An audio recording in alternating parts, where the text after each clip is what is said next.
Hello everyone, good morning and welcome to Ankit Gupta ji के YouTube channel.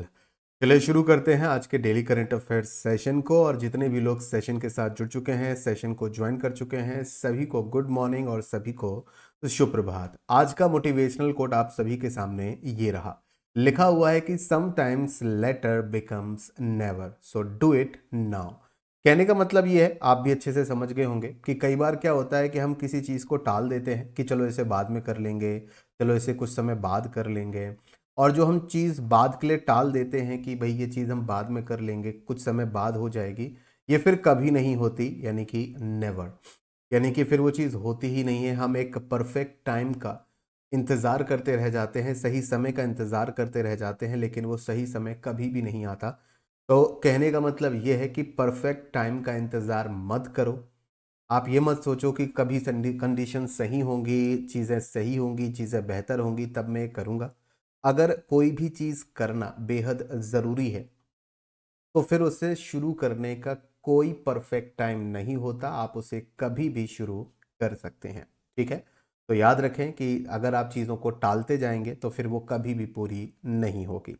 आप में से अगर कोई भी स्टूडेंट ऐसा है जो कि चैनल पर नया है या चैनल पर पहली बार आया है तो आपका वेलकम। आप चैनल को सब्सक्राइब कर सकते हैं, बेल आइकन पर प्रेस कर सकते हैं ताकि आपको सभी क्लासेस के जो अपडेट्स हैं वो आपको यहाँ पर मिलते रहें। तो चलिए सेशन की शुरुआत करेंगे। मोटिवेशनल कोट हम लोगों ने यहाँ पर डिस्कस कर लिया है। सेशन में आगे हम सबसे पहले अभी तक मार्च मंथ के जो भी इंपॉर्टेंट डेज आपके बनते हैं उनका डिस्कशन करेंगे। देन उसके बाद हम लोग करंट अफेयर्स के एमसीक्यूज के साथ साथ हम लोग जो करंट अफेयर्स की न्यूज़ है उसका डिटेल डिस्कशन करेंगे। थोड़ा सा चेंज है आज का फॉर्मेट, यानी कि पहले क्वेश्चन होगा, क्वेश्चन के साथ उससे रिलेटेड इंपॉर्टेंट डिटेल्स भी होंगी और कुछ करंट अफेयर्स की न्यूज़ भी आपके यहाँ पर शामिल है। साथ ही साथ आपको स्टैटिक फैक्ट सेशन के साथ मिलते रहेंगे। सेशन के लास्ट में होमवर्क आपको यहाँ पर मिलेगा। तो सबसे पहले हम लोग इम्पॉर्टेंट डेज की अगर हम लोग बात करें तो सबसे पहले इम्पॉर्टेंट डेज की जो लिस्ट है वो आप सभी के सामने आ गई है।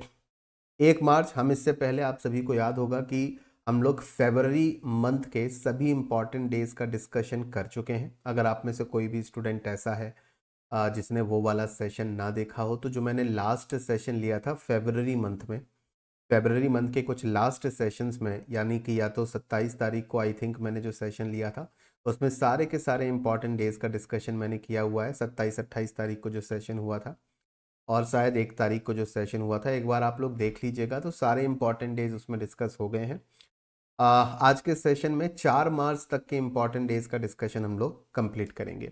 तो 1 मार्च की बात करें, कौन सा इंपॉर्टेंट डे बनेगा? जीरो डिस्क्रिमिनेशन डे, यानी कि किसी के साथ भी हमें भेदभाव किसी भी तरीके का नहीं करना है।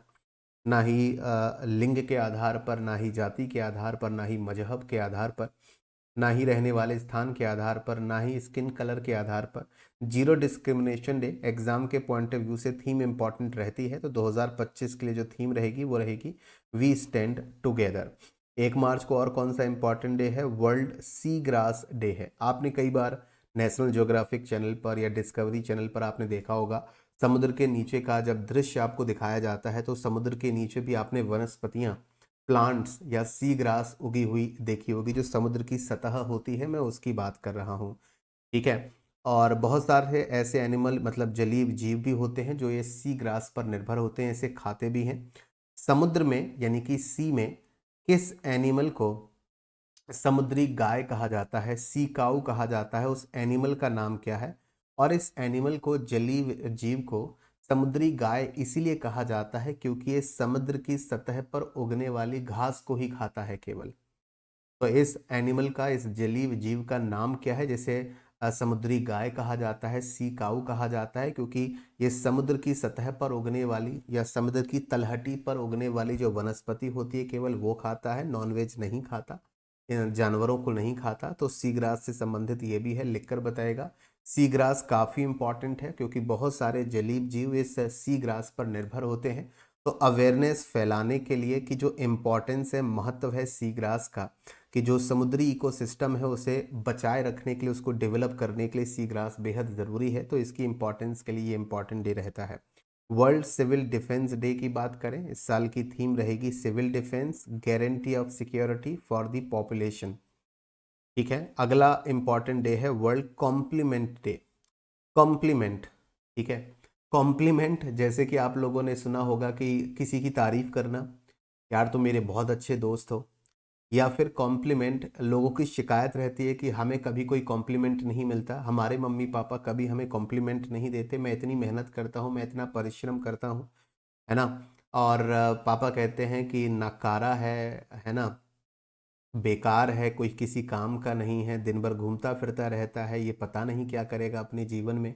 कॉम्प्लीमेंट मिलना मुश्किल है। कई बार लोग आपके मुंह पर आपकी तारीफ नहीं करते, कई बार लोग पीठ पीछे तारीफ करते हैं, कई बार पीठ पीछे आपकी बुराई भी करते हैं। कॉम्प्लीमेंट देखो बेसिकली क्या है कि आपको अपने से शुरुआत करनी चाहिए। देखिए इस साल, देखिए फोकस किस पर है, टू स्प्रेड जॉय, कि भाई प्रसन्नता फैलाओ, खुशियां फैलाओ through the simple verbal affirmations.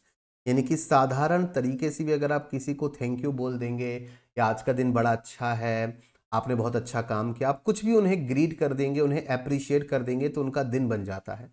Social media पर आपने कुछ ऐसे वीडियोस भी देखे होंगे जहां पर एक छोटी सी मुस्कान, एक छोटी सी हंसी या एक छोटा सा थैंक यू, आपने किसी की मदद कर दी, किसी को सड़क पार कराने में आपने मदद कर दी, कोई भारी सामान ले जा रहा था, आपने उनका थैला थोड़ा दूर तक उठाकर रख दिया, आपने किसी को कहीं पर लिफ्ट दे दी, किसी को कहीं पर छोड़ दिया। तो ये छोटी छोटी जो मदद आप दूसरों की करते हैं, उससे आपको कॉम्प्लीमेंट मिलता है, उससे आपको तारीफ मिलती है, इससे आपका दिन बन जाता है। तो ये छोटी छोटी खुशियाँ फैलाते रहिए।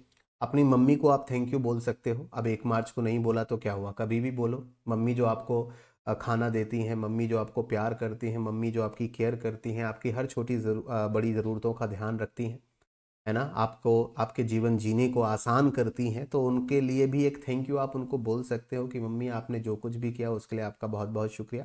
जो आपको आज तक मिला है उसके लिए थैंक यू रहिए, क्योंकि आपका जो जीवन है, आपकी जो लाइफ है, आप जो जी रहे हैं, ये भी आज भी करोड़ों लोगों का जीवन, करोड़ों लोगों का सपना है कि वो आपकी तरह जीवन जिए, आपकी तरह लाइफ।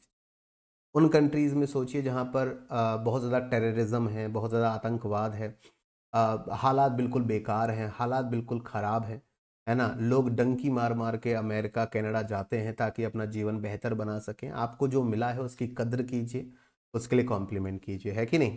चलिए आगे के 2 और इम्पॉर्टेंट डे हैं। तो 1 तारीख को काफ़ी सारे इम्पॉर्टेंट डेज आपके यहाँ पर बनते हैं, तो बाकी के जो 2 इम्पॉर्टेंट डेज रहेंगे वो कौन कौन से हैं।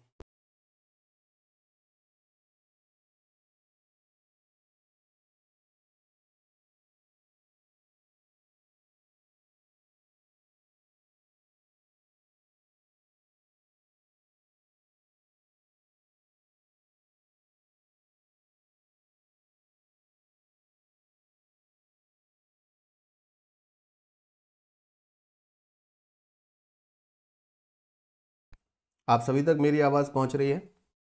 ओके, आप सभी तक मेरी आवाज़ क्लियरली पहुँच रही है अभी, है ना। ठीक है, तो मैं हाइड हो जाता हूँ ताकि आपको बाकी के इंपॉर्टेंट डेज आपको यहाँ पर दिखें, बाकी के इंपॉर्टेंट डेज नज़र आए। तो 1 मार्च की बात करें, एम्प्लॉय एप्रिसिएशन डे, यहाँ पर कॉम्प्लीमेंट की बात की गई है। यहाँ पर कॉम्प्लीमेंट एम्प्लॉयज़ को भी देना चाहिए जो कंपनियों के लिए काम करते हैं। इस साल के लिए थीम रहेगी एम्पावरिंग एम्प्लॉयज़। अगर हम एम्प्लॉयज़ को सशक्त बनाएंगे, इंस्पायरिंग सक्सेस, तो हम सफलता को इंस्पायर करेंगे। इस साल की थीम रहेगी 1 मार्च सेल्फ इंजरी अवेयरनेस डे। अब ये मत कहना हमेशा कि मर्द को दर्द नहीं होता, होता है भाई, कई बार मर्द को दर्द नहीं होता, ठीक है, होता है भाई, ठीक है। तो बेसिकली कहने का मतलब ये है कि कई बार हमें चोट लग जाती है, कई बार हम छोटी मोटी चोट खा जाते हैं, हम कहते हैं कुछ नहीं हुआ है, सब ठीक हो जाएगा। To raising awareness about self harm and self injury. तो ऐसा नहीं है कि किसी भी चीज़ को, अरे मैं तो हीरो हूँ, अरे मुझे तो कुछ नहीं होता, ये है वो है दुनियादारी, ठीक है। थोड़ा सा ध्यान रखो। सेल्फ इंजरी अवेयरनेस डे है, तो अपने आप अपनी सेल्फ हार्म, सेल्फ इंजरी के लिए आपको थोड़ा अवेयर रहने की ज़रूरत है। 3 मार्च की बात करें, वर्ल्ड वाइल्ड लाइफ डे आपके यहाँ पर बनेगा। इस साल की थीम रहेगी wild life conservation, finance, investing in people and planet, ये इस साल की थीम रहेगी। 3 मार्च की बात करें, वर्ल्ड हियरिंग डे आपके यहाँ पर रहेगा। वर्ल्ड हियरिंग डे इस साल की थीम रहेगी changing mindsets, empower yourself to make ear and hearing care a reality for all। Hearing day है तो इसका संबंध, हियरिंग मतलब हम सुनते कैसे हैं, कानों से। तो empower yourself to make ear, अपने आप को सशक्त बनाइए, एम्पावर करिए अपने आप को, to make ear and hearing care a reality for all. Mindset आपको चेंज करना होगा। नेशनल सेफ्टी डे 4 मार्च आज की तारीख, तो आज है नेशनल सेफ्टी डे। इस साल की थीम रहेगी safety and wellbeing crucial for विकसित भारत। हम अगर डेवलप्ड नेशन बनना चाहते हैं, अगर हम एक विकसित राष्ट्र बनना चाहते हैं, एक डेवलप्ड कंट्री बनना चाहते हैं, तो उसके लिए सुरक्षा और वेलबींग बेहद ज़रूरी है। तो safety and wellbeing crucial for the विकसित Bharat. And 4 March national grammar day आपके यहाँ पर बनेगा। थीम रहेगी empowering grass root movements for a sustainable future. तो ये साल के लिए ये अभी तक के 4 मार्च तक के सभी इंपॉर्टेंट डेज को हमने यहाँ पर डिस्कस किया। यहाँ तक का डिस्कशन अगर सभी को क्लियर है देन से यस कि यस सर यहाँ तक का डिस्कशन क्लियर है, कोई दिक्कत नहीं, कोई समस्या नहीं। तो एक बार यस लिखकर मुझे यहाँ पर बता दीजिएगा। सभी लोग एक बार यस लिखकर मुझे बता दीजिए कि हाँ सर सारी चीज़ें क्लियर हैं। आज के इस सेशन में हम लोग 3 मार्च, 2 मार्च, 3 मार्च और मतलब आज के इस इम्पॉर्टेंट सेशन में हम लोग जो भी इम्पॉर्टेंट डेज आपके इम्पॉर्टेंट चीज़ें आपकी यहाँ पर रहेंगी, मतलब 3 मार्च से लेकर 4 मार्च और 5 मार्च, 3, 4 और 5, इन तीनों दिनों की इम्पॉर्टेंट करंट अफेयर्स को आज के सेशन में कवर करेंगे। तो सेशन थोड़ा लेंदी हो सकता है, ठीक है। तो आपका जो बीच में गैप हो गया 3, 4 और 5 का, 1 तारीख को सेशन हुआ था, 2 को संडे था, 3, 4 और 5 की इंपॉर्टेंट करंट अफेयर्स आज के सेशन में कंप्लीट हो जाएगी। आज के पहले क्वेश्चन के साथ करेंगे सेशन की शुरुआत। आगे बढ़ने से पहले डू लाइक द सेशन, एक बार फटाफट से सभी लोग सेशन को लाइक कर दो। उसी पुराने जोश और खरोश के साथ फटाफट से सेशन को लाइक कर देना। पहला क्वेश्चन आज के सेशन का, हम लोग आज के सेशन में थोड़ा सा क्वेश्चंस के साथ साथ डिटेल डिस्कशन भी करेंगे, तो ध्यान से पूरा सेशन देखना। थोड़ा लेंदी सेशन होगा, 3, 4 और 5 तीनों दिनों की इंपॉर्टेंट करंट अफेयर्स को आज के सेशन में कवर करेंगे। इत्मीनान से बैठे रहिएगा, पूरा सेशन देखिएगा, मजा आएगा और बहुत कुछ नया सीखोगे, ठीक है। पहला question, that which film won the award for the best picture eight the 97th academy awards. Academy awards को ही ऑस्कर अवार्ड्स कहते हैं, ये तो आपको अच्छे से पता होगा। तो 97 में, आपको ये भी याद रखना है 1 नंबर पर एग्जाम के पॉइंट ऑफ व्यू से, कि इस साल कौन से नंबर के ऑस्कर अवार्ड्स आयोजित किए गए थे। तो इस साल 97वें नंबर के ऑस्कर अवार्ड्स आयोजित किए गए थे, जहां पर किस फिल्म को सर्वश्रेष्ठ फिल्म का पुरस्कार आपका यहाँ पर दिया गया है। 4 ऑप्शन, जिसमें से सही जवाब इस क्वेश्चन का होगा अनोरा। आपके सामने एक पोस्टर आया है, अनोरा नाम की फिल्म का ये पोस्टर है, और इस फिल्म को इस साल बेस्ट फिल्म का अवार्ड आपका यहाँ पर दिया गया है। चलिए थोड़ा सा डिटेल डिस्कशन करते हैं, लेकिन डिटेल डिस्कशन से पहले एक और क्वेश्चन, फटाफट से इसका आंसर दीजिएगा, फिर हम लोग डिटेल डिस्कशन करेंगे about the 97th academy awards. तो second question is that who won the best supporting actress award at the 97th academy awards 2025। 97वें अकादमी अवार्ड्स या पुरस्कारों में सर्वश्रेष्ठ सहायक अभिनेत्री का पुरस्कार किसने जीता। हिंट के तौर पर आपके सामने इमेज है, अगर आप इमेज को आइडेंटिफाई कर सकते हैं कि ये किस एक्ट्रेस की इमेज है, आपने शायद अभी रिसेंट की हॉलीवुड फिल्मों में इनको देखा भी होगा। तो इनका नाम बनता है ऑप्शन नंबर ए, जो सल्डाना इनका नाम है। इन्हें best supporting actress award 97th academy awards में दिया गया है। तो चलिए पहले हम लोग डिस्कशन कर लेते हैं डिटेल में 97th अकेडमी अवार्ड्स या फिर ऑस्कर अवार्ड्स के बारे में। पहले नंबर पर तो मैंने आपको बताया कि 1 नंबर पर क्या पूछा जा सकता है, 1 नंबर पर पूछा जा सकता है कि इस साल कौन से नंबर के ऑस्कर अवार्ड्स आयोजित किए गए। 97 नंबर के ऑस्कर अवार्ड्स आयोजित किए गए। कहाँ पर ऑस्कर अवार्ड्स आयोजित किए गए, तो डॉल्बी थिएटर, ध्यान रखिएगा डॉल्बी थिएटर। वैसे हर साल Dolby theatre Los Angeles America में ही इन्हें आयोजित किया जाता है। तो Dolby theatre Los Angeles America में इनको आयोजित किया गया। ये जो वेन्यू है ये भी एग्जाम के पॉइंट ऑफ व्यू से 1 नंबर आपको दिला सकता है, पूछा जा सकता है। लॉस एंजलिस सिटी की अगर हम लोग बात यहाँ पर करें तो 2028 में, यानी कि आज से करीब 3 साल बाद यहाँ पर समर ओलंपिक्स आयोजित होंगे, ये भी याद रखिएगा। अच्छा, होस्ट कौन था, तो एक कॉमेडियन है जिनका नाम है कोनन ओब्रायन। इन्होंने पहली बार, फर्स्ट टाइम, कोनन ओब्रायन ने पहली बार ऑस्कर सेरेमनी को यहाँ पर होस्ट किया था। होस्ट समझते हो ना, एंकर जो होते हैं, आप लोगों ने आईफा अवार्ड्स वगैरह देखा होगा, शाहरुख खान, सलमान खान को होस्ट करते हुए देखा होगा, बिग बॉस में होस्ट करते हुए देखा होगा। तो जिस तरीके से वो लोग पूरे इवेंट को होस्ट करते हैं वैसे इन्होंने किया। तो कॉमेडियन का नाम इंपॉर्टेंट रहेगा कि इस साल के ऑस्कर अवार्ड्स के लिए या इस साल के ऑस्कर अवार्ड सेरेमनी को किसने होस्ट किया? तो इनका नाम कॉमेडियन कॉनन ओब्रायन का नाम इंपॉर्टेंट रहेगा। डायरेक्टर सीन बेकर ने इतिहास रच दिया है। इस साल जो नाम छाया रहा ऑस्कर अवार्ड्स में वो सीन बेकर का नाम था। इन्होंने इतिहास रचा बाय विनिंग 4 ऑस्कर। इन्होंने 4 ऑस्कर अवार्ड आपके यहाँ पर जीते इन अ सिंगल नाइट। इन्होंने बेस्ट डायरेक्टर के लिए अवार्ड जीता, बेस्ट ओरिजिनल स्क्रीन प्ले के लिए अवार्ड जीता, बेस्ट एडिटिंग के लिए अवार्ड आपके यहाँ पर जीता, बेस्ट पिक्चर कैटेगरी में अनोरा को अवार्ड दिया गया। तो इन सारी कैटेगरीज में इनको अवार्ड दिया गया, याद रखिएगा। इसके अलावा आगे बात कर लेते हैं। तो क्वेश्चन पूछा जा सकता है कि बेस्ट एक्ट्रेस का अवार्ड किसे मिला है? बेस्ट एक्ट्रेस का ऑस्कर अवार्ड जो मिला है अनोरा फिल्म के लिए मिला है। किसे? मिकी मेडिसन को। तो यहाँ पर जो फोटो आपके सामने है ये मिकी मेडिसन की फोटो है जिन्हें बेस्ट एक्ट्रेस का अवार्ड दिया गया। एंड्रियन ब्रॉडी की बात करें, एंड्रियन ब्रॉडी, इन्हें बेस्ट एक्टर का अवार्ड मिला इनकी जो परफॉर्मेंस थी फिल्म द ब्रूटलिस्ट में। तो यहाँ पर ये जो फोटो आपकी यहाँ पर है ये है आपके Adrien Brody. Adrien Brody best actor for his performance in the Brutalist. Film का नाम ब्रूटलिस्ट रहेगा जिसके लिए इन्हें बेस्ट एक्टर का अवार्ड दिया गया। इंपॉर्टेंट है, best actress best actor important रहेंगे। एक और पर्सनैलिटी है, ये भी एग्जाम के पॉइंट ऑफ व्यू से इंपॉर्टेंट है क्योंकि ये फर्स्ट ब्लैक मैन आपके यहाँ पर बन चुके हैं जिन्हें ऑस्कर अवार्ड दिया गया फॉर कॉस्ट्यूम डिजाइन। फिल्मों में आपने देखा होगा कि फिल्म में कोई थीम है या फिल्म के एक्टर और एक्ट्रेस क्या करते हैं, कॉस्ट्यूम पहनते हैं। कुछ फिल्में ऐतिहासिक होती हैं, हिस्टोरिकल बेस्ड फिल्में होती हैं, लाइक जैसे गांधी जी के जीवन पर बनी हुई कोई फिल्म हो तो उनके किरदार को प्ले करने के लिए वैसा ही कॉस्ट्यूम पहनना पड़ेगा। आप लोगों ने देखी होगी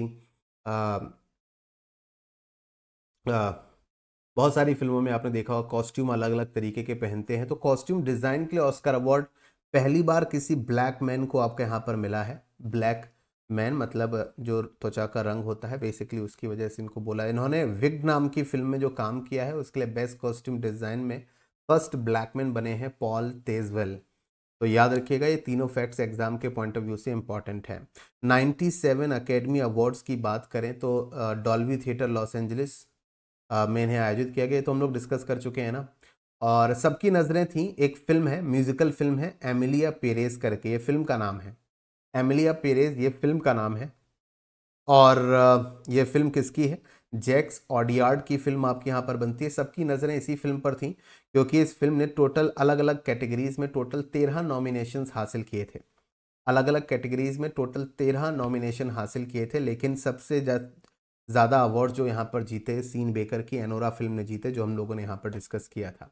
तो यहाँ पर पूरी की पूरी लिस्ट है, पूरी की पूरी कैटेगरी आपके सामने है। अब आपके सामने एक सबसे बड़ा सवाल आता है, ये कंप्लीट लिस्ट है ऑस्कर अवार्ड्स की। तो आपके सामने एक सवाल ये आता है कि सर कौन से अवार्ड्स हम याद करें एग्जाम के पॉइंट ऑफ व्यू से? इतने सारे ऑस्कर अवार्ड्स हैं तो क्या हमें सभी याद रखने हैं? तो देखो, अगर मैं आपसे कहूँ कि हाँ अगर सभी याद हो जाए तो भाई कर लो, लेकिन आपका कहना यह है कि नहीं सर सभी याद हो पाना तो मुश्किल है, तो फिर मैं आपको बता रहा हूं कि आपको क्या करना है। आपके सामने कंप्लीट लिस्ट है, सभी कैटेगरीज में कौन कौन विनर है उसकी कंप्लीट लिस्ट है। यहाँ पर मैंने आप सभी के लिए सही टिक लगाए हैं। तो सही टिक जो मैंने आपके लिए यहाँ पर लगाए हैं, तो आपका प्रयास पहले ये होना चाहिए कि आप इन सभी अवार्ड्स को याद कर लो, यानी कि best actor in a leading role. तो अभी हम लोगों ने डिस्कशन किया था एंड्रियन ब्रॉडी का ब्रूटलिस्ट के लिए, ये याद कर लो। फिर यहाँ पर बेस्ट एक्ट्रेस लीडिंग रोल में मिकी मेडिसन एनोरा फिल्म के लिए, ये याद रख लो। एनिमेटेड फीचर फिल्म है फ्लो, उसे याद कर लो। कॉस्ट्यूम डिज़ाइन के लिए मैंने अभी आपको बताया, तो इनको याद कर लो। बेस्ट डायरेक्टर के लिए अनोरा फिल्म को बेस्ट डायरेक्टर के लिए बेस्ट डायरेक्टर का अवार्ड सीन बेकर को दिया गया। इंटरनेशनल फीचर फिल्म का award I am still here, ये ब्राज़ील की फिल्म है, इसको दिया गया। जब तक आपको ये पहली लिस्ट में आपको ये 6 अवार्ड्स याद ना हो तब तक आप बाकी अवार्ड्स याद मत करो। सबसे पहले आपको ये 6 अवार्ड्स याद करने हैं। जब ये 6 के 6 अवार्ड्स आपको याद हो जाएं फिर सेकंड लिस्ट में आ जाओ। तो सेकंड लिस्ट में बेस्ट ओरिजिनल स्कोर ब्रूटलिस्ट को दिया गया, ब्रूटलिस्ट के लिए डैनियल ब्लूमबर्ग को दिया गया। बेस्ट पिक्चर का अवार्ड एनोरा को दिया गया, ठीक है। तो फिर आपको बाकी के ये 2 याद रखने हैं, यानी कि कुल मिलाकर पहले आपको ये 8 इंपॉर्टेंट अवार्ड्स याद रखने हैं। जब ये याद हो जाएं उसके बाद आप बाकी याद कर लेना, कंफ्यूज मत होना। बेस्ट ओरिजिनल स्कोर और बेस्ट ओरिजिनल सॉन्ग में कंफ्यूज मत होना।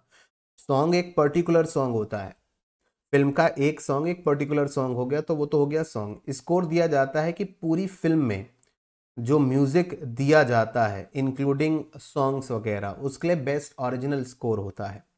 कई फिल्में ऐसी हैं जिसमें कि किसी पर्टिकुलर म्यूजिशियन को या संगीतकार को लिया जाता है। फिल्म का जो संगीत होता है, आप लोगों ने फिल्म में देखा होगा, क्लाइमेक्स में देखा होगा, जहां पर सस्पेंस आता है तो बैकग्राउंड में एक म्यूजिक बजता है। तो पूरी फिल्म का जो म्यूजिक आता है, बैकग्राउंड म्यूजिक, जब सस्पेंस आता है तो सस्पेंस वाला म्यूजिक बजने लग जाता है। तो पूरी फिल्म के लिए दिया जाता है बेस्ट ओरिजिनल स्कोर, और एक पर्टिकुलर सॉन्ग के लिए होता है बेस्ट ओरिजिनल सॉन्ग का अवार्ड। तो कंफ्यूज मत होना। तो आप लोग पहले ये वाली लिस्ट याद कर लीजिएगा, और जब ये वाली लिस्ट आपको याद हो जाए देन आप यहाँ पर सेकंड लिस्ट को याद कर लीजिएगा। पीडीएफ आपको मिल जाएगी, पीडीएफ पर ये सही के जो टिक मार्क हैं वो भी आपको मिल जाएंगे। जब आपको ये याद हो जाए तब आगे बढ़िएगा। साथ ही साथ हम लोग थोड़ा सा ऑस्कर अवार्ड्स की हिस्ट्री के ऊपर भी डिस्कशन करेंगे। मैंने आपसे कहा था सेशन की शुरुआत में कि आपको स्टैटिक फैक्ट्स भी बताता हुआ चलूंगा। तो ऑस्कर अवार्ड्स बहुत ही पॉपुलर हैं, बहुत ही फेमस अवार्ड्स होते हैं, सभी जानते हैं। तो इससे रिलेटेड जो हिस्टोरिकल फैक्ट्स हैं वो भी एग्जाम के पॉइंट ऑफ व्यू से इंपॉर्टेंट हैं। जैसे कि सबसे पहले ऑस्कर अवार्ड्स कब आयोजित किए गए थे, तो सबसे पहले ऑस्कर अवार्ड्स 1929 में आयोजित किए गए थे, और अकेडमी अवार्ड्स के नाम से ये ऑस्कर अवार्ड्स को जाना जाता है। 1929 में इनकी शुरुआत हुई थी, तब हॉलीवुड के रूजवेल्ट होटल में जो वेन्यू था वहां पर ऑस्कर सेरेमनी आयोजित की गई थी। अच्छा, आप लोगों ने ये देखा होगा कि जिनको ऑस्कर अवार्ड मिलता है उन्हें इस तरीके का स्टैच्यू वाली ट्रॉफी दी जाती है ना। ये वाली इमेज में देखो, तो ये वाली स्टैच्यू वाली एक ट्रॉफी उनको दे दी जाती है। इस तरीके की एक ट्रॉफी होती है, इसमें ऐसे एक स्टैच्यू सा बना होता है। इस स्टैच्यू या इस ट्रॉफी को ऑफिशियली कहा जाता है the academy award of merit. तो ऑस्कर की जो स्टैच्यू वाली ट्रॉफी होती है उसका ऑफिशियल आधिकारिक नाम होता है अकेडमी अवार्ड ऑफ मेरिट। याद रखना, ये एक मतलब ये गोल्डन ट्रॉफी होती है। तो आपके मन में सवाल तो होगा, क्या सर ये पूरी की पूरी सोने की होती है क्या? तो जो जब ये अवार्ड जीतता है तो आईला इतना सारा सोना मिल जाता है उनको। गोल्डन ट्रॉफी देखने में गोल्डन ट्रॉफी होती है, तो जितनी भी ऑस्कर की ट्रॉफी होती हैं ये गोल्ड प्लेटेड होती हैं। मतलब ऊपर से इसमें सोने का जो पानी है वो चढ़ा होता है, पूरी की पूरी गोल्ड की नहीं होती है, सोने का पानी इस पे चढ़ा होता है, जिसकी लंबाई करीब 13.5 इंचेस होती है। आजकल एग्जाम में कई बार इंटरेस्टिंग क्वेश्चंस पूछ देते हैं, बड़े इंटरेस्टिंग क्वेश्चन पूछ देते हैं। जब नीरज चोपड़ा ने ओलंपिक मेडल जीता था, गोल्ड मेडल जीता था, तो उनसे तो एग्जाम में पूछा गया था कि नीरज चोपड़ा का जो भाला है जेवलिन, उसका वेट कितना था। तो ये भी पूछ लेता है कि एक जेवलिन का मिनिमम वेट कितना होता है जो ओलंपिक्स में जेवलिन आप लेके जाते हो। तो ये क्वेश्चन पूछा गया था, उसका आंसर था 800 ग्राम्स, यानी कि 800 ग्राम का एक जेवलिन हो सकता है मिनिमम। तो ऐसे में पूछ सकता है कि भाई ऑस्कर अवार्ड की ट्रॉफी कितनी लंबी होती है, तो 13.5 इंचेस टॉल होती है। इसका जो वेट होता है, भार होता है, करीब 8.5 पाउंड के आसपास इसका भार होता है, वेट होता है। गोल्ड प्लेटेड होती है, सोने का पानी चढ़ा होता है। ऑस्कर की हिस्ट्री में सबसे ज्यादा ऑस्कर अवार्ड जीतने वाली जो फिल्म है वो एक नहीं है, तीन है।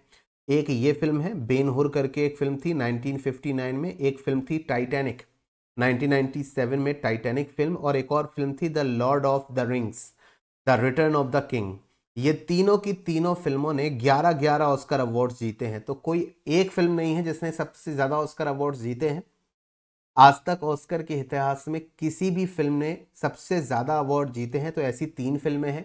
तीनों ही फिल्मों ने 11-11 अवार्ड्स आपके यहां पर जीते हैं। 11-11 अवार्ड्स का मतलब कि इन तीनों ही फिल्मों को 11 अलग अलग कैटेगरीज में ऑस्कर अवार्ड्स दिए गए हैं। टाइटैनिक तो आप लोगों ने शायद देखी भी होगी, टाइटैनिक का वो आइकॉनिक पोज भी देखा होगा, ten ten ten ten ten ten, है ना? है ना? टाइटैनिक शिप जो डूबा था उसके ऊपर ये फिल्म थी, है ना? और टाइटैनिक जहाज जो डूबा था वो 1900, अगर मैं सही हूं 1912 में टाइटैनिक जहाज लंदन से न्यूयॉर्क की यात्रा पर निकला था और अटलांटिक ओशियन में डूब गया था 1912 में। अगर मैं सही हूं तो वीडियो के बाद मुझे कमेंट सेक्शन में लिखकर बताना कि हाँ सर आप सही हैं। टाइटैनिक जहाज किस महासागर में डूबा था? अटलांटिक ओशियन में डूबा था। अटलांटिक ओशियन का जो शेप है वो इंग्लिश के लेटर एस की तरह है, ठीक है। 1912 में यह जहाज डूब गया था। कुछ और इंपॉर्टेंट फैक्ट्स हम लोग डिस्कस करेंगे about the Oscar awards India के पॉइंट ऑफ व्यू से। जैसे कि पूछा जा सकता है कभी भी स्टैटिक जीके में कि फर्स्ट इंडियन जिन्होंने ऑस्कर अवार्ड जीता था, तो पहली भारतीय या पहला भारतीय जिसने ऑस्कर अवार्ड जीता था वो भानु अथैया जी थी। तो भानु अथैया जी को बेस्ट कॉस्ट्यूम डिजाइन के लिए ऑस्कर अवार्ड दिया गया था फिल्म गांधी के लिए 1982 में। तो तस्वीर में जो आपको फीमेल नजर आ रही हैं ये भानु अथैया हैं, जिन्हें 1982 में गांधी फिल्म में बेस्ट कॉस्ट्यूम डिजाइन के लिए अवार्ड दिया गया था। फर्स्ट इंडियन फिल्म जो नॉमिनेट हुई थी ऑस्कर अवार्ड्स में वो मदर इंडिया थी 1957 में। फर्स्ट इंडियन फिल्म थी जो नॉमिनेट हुई थी best foreign language film category के तहत, अवार्ड जीता नहीं था, नॉमिनेट हुई थी। First Indian Oscar winning film जिसने ऑस्कर जीता था वो गांधी थी 1982 में, जिसके डायरेक्टर इंडियन नहीं थे, रिचर्ड एटनबर्ग करके थे, जिन्होंने 8 ऑस्कर अवार्ड जीते थे अलग अलग कैटेगरी में, जिसमें बेस्ट पिक्चर का अवार्ड भी आपके यहाँ पर शामिल था। ए आर रहमान की बात करें तो इन्होंने डबल ऑस्कर्स जीते थे। ए आर रहमान जी की बात करें तो बेस्ट ओरिजिनल स्कोर, जैसे कि मैंने आपको अभी बताया, बेस्ट ओरिजिनल स्कोर पूरी फिल्म में म्यूजिक देने के लिए दिया जाता है। जैसे कि जो फिल्म आई थी स्लम डॉग मिलेनियर, तो उस फिल्म में कई गाने थे और उस फिल्म में बैकग्राउंड म्यूजिक भी था, केबीसी वाला सेट दिखाया गया था। तो पूरी फिल्म में जो म्यूजिक यूज होता है, सस्पेंस के टाइम पर अलग बैकग्राउंड म्यूजिक चल रहा होता है, क्लाइमेक्स में अलग बैकग्राउंड म्यूजिक चल रहा होता है ना। तो उस पूरी फिल्म में जो नहीं चलती रहती बैकग्राउंड में धुन चलती रहती है, मतलब कोई भी फिल्म हो, अब जैसे मान लो कोई डरावनी फिल्म है तो बैकग्राउंड में टून टून टून, तो दिल की धड़कनें बढ़ाने वाला म्यूजिक होता है। तो पूरी फिल्म के म्यूजिक देने के लिए including songs, best original score और बेस्ट ओरिजिनल सॉन्ग वो एक पर्टिकुलर गाने के लिए होता है। तो जो गाना था जय हो, तो वो पर्टिकुलर सॉन्ग हो गया। तो इन दोनों के लिए यहां पर क्या मिलेगा, ऑस्कर दिया गया था 2009 में। गुलजार साहब को तो कौन नहीं जानता, गुलजार साहब भी ऑस्कर अवार्ड जीत चुके हैं, जाने माने गीतकार हैं, गाने लिखते हैं। इन्हें ऑस्कर अवार्ड मिला था बेस्ट ओरिजिनल सॉन्ग जय हो के लिए, क्योंकि इसके उन्होंने जो गाना है, मतलब ये जो गीत है, ये जो गाना है जय हो, किसने लिखा था, गुलजार साहब ने लिखा था। बेस्ट डॉक्यूमेंट्री विन की बात करें तो आपको याद होगा 2023 में इंडिया की जो डॉक्यूमेंट्री थी तमिलनाडु के एक तमिलनाडु में मुदुमलाई नेशनल पार्क के पास एक दंपति, मतलब एक कपल रहता था, है ना। तो वो उन्होंने क्या किया था, हाथियों के बच्चे को पाल पोस कर बड़ा किया था। हाथी के बच्चे को, बहुत रेयर होता है दुनिया में कि हाथी का बच्चा अगर अपने माँ बाप से बिछड़ जाए या उनके माता पिता की मौत हो जाए, हाथी जो मदर और उसके फादर अगर उनकी डेथ हो जाए, तो हाथी के बच्चे को पालना बहुत मुश्किल होता है, बामुश्किल से ही बच्चा बचता है। लेकिन इन दोनों कपल ने, मतलब इन दोनों हस्बैंड वाइफ ने हाथी के बच्चे को पाल पोस के बड़ा किया था। उसके ऊपर पूरी डॉक्यूमेंट्री बनी थी, दी एलिफेंट विस्पर्स। इसने बेस्ट डॉक्यूमेंट्री शॉर्ट फिल्म का अवार्ड जीता था। ये भारत की पहली ऑस्कर विनिंग डॉक्यूमेंट्री थी, याद रखिएगा। आई नो कि सेशन थोड़ा लेंदी हो रहा है, लेकिन लेंदी के ऊपर मत जाओ कि सेशन कितना लंबा होगा। अब नॉलेज गेन करने के लिए समय मत देखना, ठीक है। मैंने सारे के सारे फैक्ट्स इंक्लूड करे हैं, ऑस्कर के जो हिस्टोरिकल फैक्ट्स हैं। अभी हम लोग पहली न्यूज़ पर ही हैं, आपको लग रहा होगा कि पहली न्यूज़ पर हैं और लगभग आधा घंटा हो चुका है सर को। तो देखो फिर वही वाली बात है कि आप या तो समय देख लो या नॉलेज देख लो, है ना।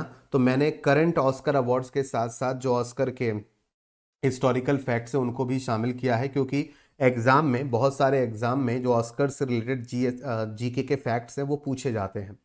तो साथ ही साथ इनको भी हम लोग डिस्कस कर रहे हैं। तो आई होप कि आप इस बात से कोई दिक्कत वाली बात नहीं है, कोई समस्या वाली बात नहीं है, सारी चीज़ें ओके हैं।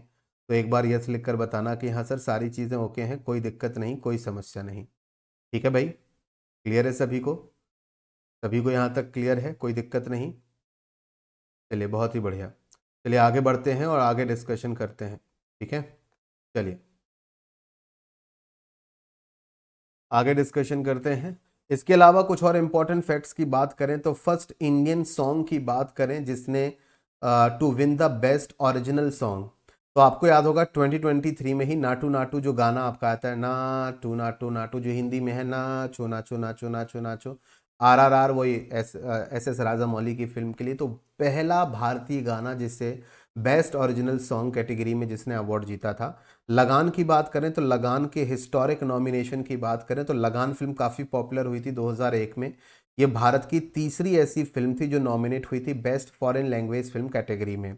भारत की ऑफिशियल एंट्री, अब एक सबसे बड़ा सवाल आता है जो कि एग्जाम में पूछा जा सकता है, इसी साल जो एग्जाम से उसमें पूछा जा सकता है कि ऑस्कर 2025 के लिए, यानी कि इस साल के ऑस्कर अवार्ड्स के लिए भारत की तरफ से कौन सी फिल्म नॉमिनेट की गई थी, या भारत की तरफ से ऑस्कर के लिए कौन सी फिल्म की एंट्री दी गई थी। तो आपको याद होगा लापता लेडीज, है ना। लापता लेडीज भारत की तरफ से best international feature film category में भारत की एंट्री थी। हिंदी लैंग्वेज फिल्म है जिसकी डायरेक्टर किरण राव है। किरण राव किसकी वाइफ है, मुझे जरा कमेंट सेक्शन में लिखकर बताइएगा।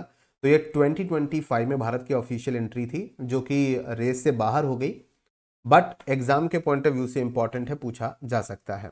Next question, question number 3। यहां तक की जानकारी अगर आप सभी को पसंद आई हो then do like the session, और एक प्यारा सा कमेंट करके जरूर बताइएगा कि यहां तक का डिस्कशन आप सभी को कैसा लगा। Where is Tesla opening its first showroom in India. जो दुनिया की सबसे बड़ी इलेक्ट्रिक कार निर्माता कंपनी है टेस्ला, वो भारत में अपना पहला शोरूम कहां पर ओपन कर रही है? दिल्ली में, बेंगलुरु में, चेन्नई में, मुंबई में। टेस्ला का नाम आते ही आपको एलॉन मस्क का नाम याद आ जाता होगा, क्योंकि एलॉन मस्क की कंपनी है। ये अपना पहला शोरूम मुंबई में ओपन करने जा रही है। तो चलिए डिटेल्स डिस्कस कर लेते हैं। टेस्ला ने फाइनलाइज कर दिया है अपना पहला शोरूम जो कि मुंबई में आपका यहाँ पर होगा। तो एलॉन मस्क की ऑटोमोटिव कंपनी टेस्ला, जो कि इलेक्ट्रिक कारें बनाती है, मतलब बैटरी से चलने वाली कारें बनाती है, और बैटरी से चलने वाली कारों की अगर हम बात करें तो दुनिया की सबसे बड़ी इलेक्ट्रिक कार कंपनी टेस्ला है। इन्होंने मुंबई में मेकर मैक्सिटी स्पेस लिया है। मुंबई के मेकर मैक्सिटी अ मिक्स्ड यूज डेवलपमेंट लोकेटेड, ये कहाँ पर मौजूद है? ये जो शोरूम का स्पेस है ये बांद्रा कुर्ला कॉम्प्लेक्स में आपके यहाँ पर मौजूद है, जिसके लिए जो टेस्ला कंपनी है हर महीने 35 लाख रुपए का रेंट पे करेगी। कार शोरूम के स्पेस की बात करें तो करीब ये 3000 स्क्वायर फीट का एरिया है जो इन्होंने अपने कार शोरूम के लिए लिया है।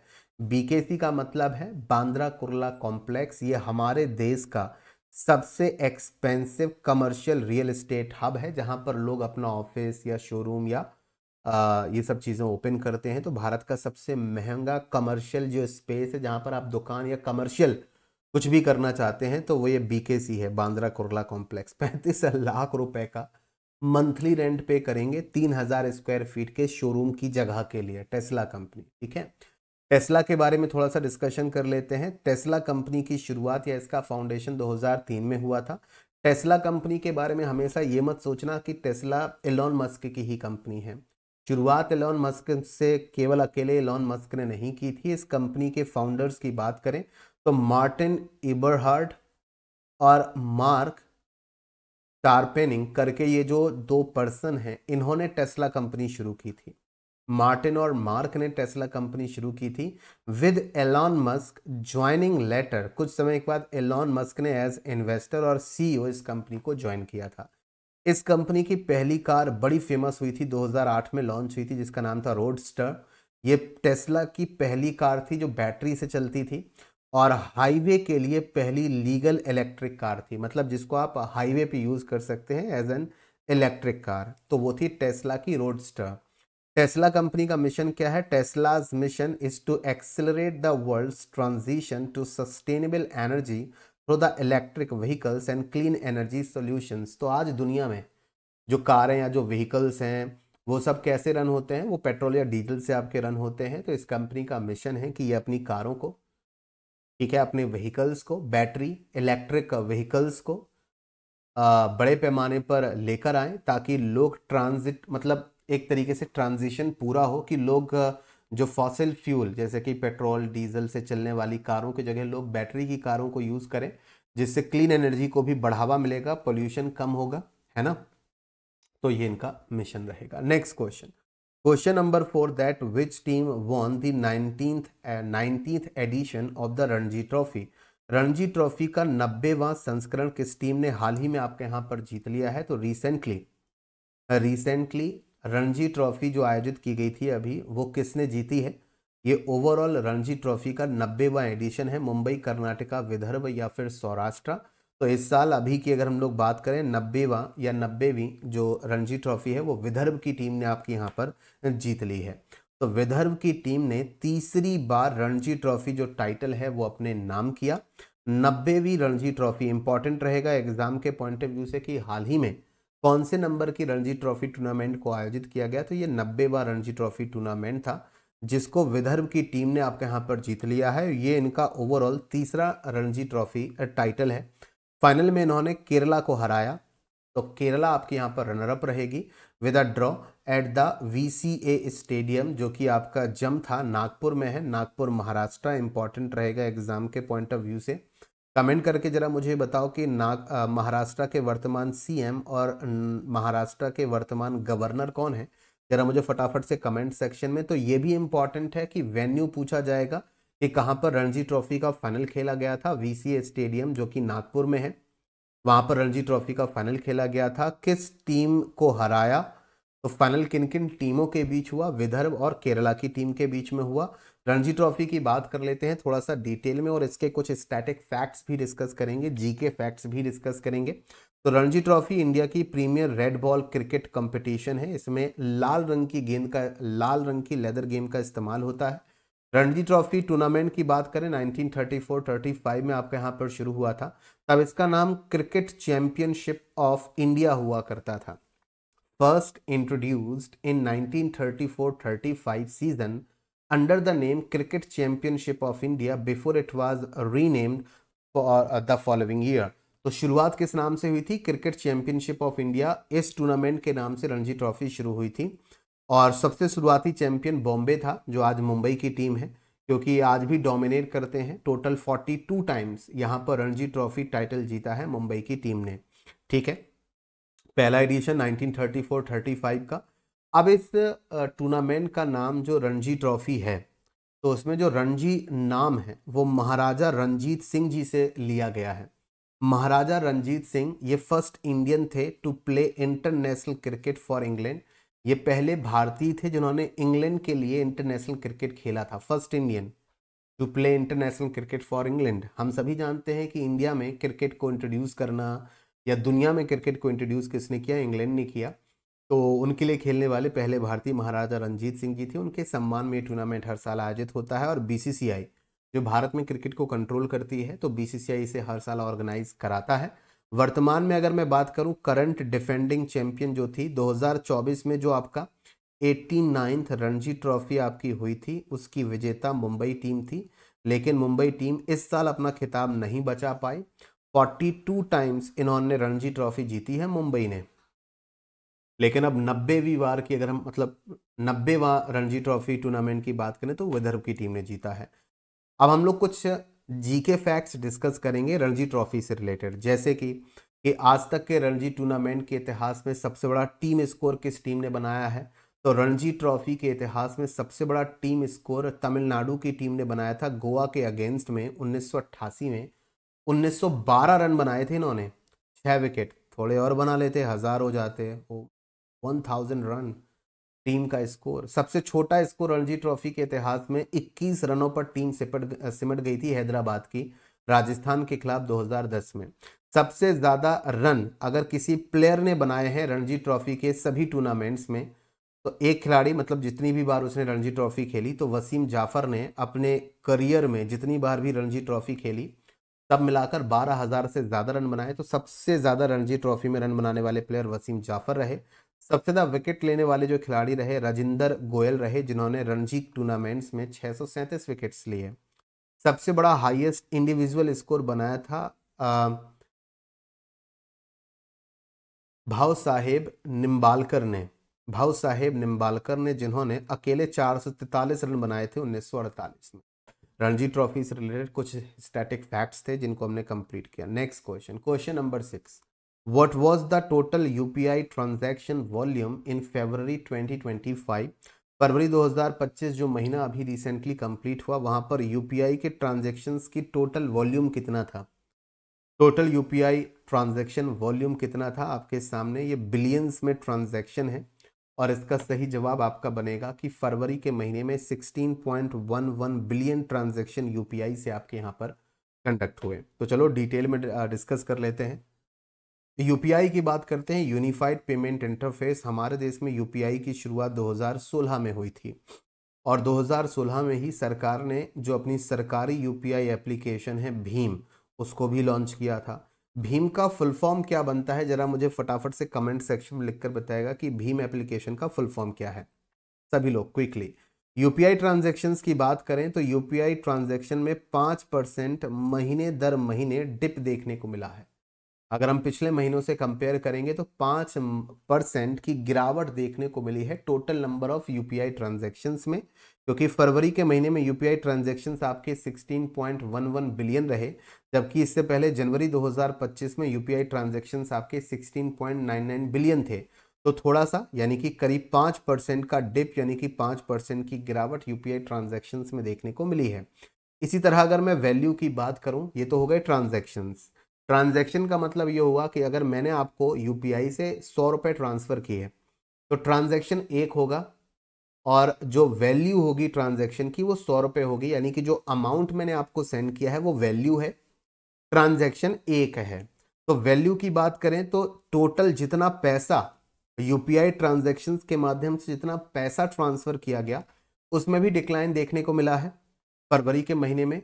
जनवरी 2025 में यूपीआई ट्रांजैक्शंस के माध्यम से करीब 23.48 ट्रिलियन जो अमाउंट है वो ट्रांसफर हुआ था, जबकि फरवरी के महीने में ये 21.48 ट्रिलियन रहा।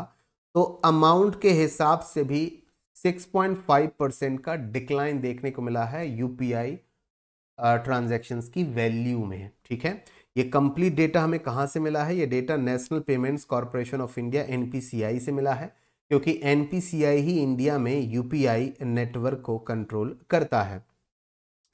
इमीडिएट पेमेंट सर्विस का डेटा भी आ गया है कि जो लोग आईएमपीएस करते हैं, इमीडिएट पेमेंट सर्विस, जिसके माध्यम से पैसा तुरंत के तुरंत ट्रांसफर होता है, तो आईएमपीएस ट्रांजैक्शंस की बात करें तो ये भी 9% की गिरावट दर्ज हुई है फरवरी के महीने में। अगर हम मंथ ऑन मंथ देखें तो जनवरी में जहां पर लोगों ने आईएमपीएस 444 मिलियन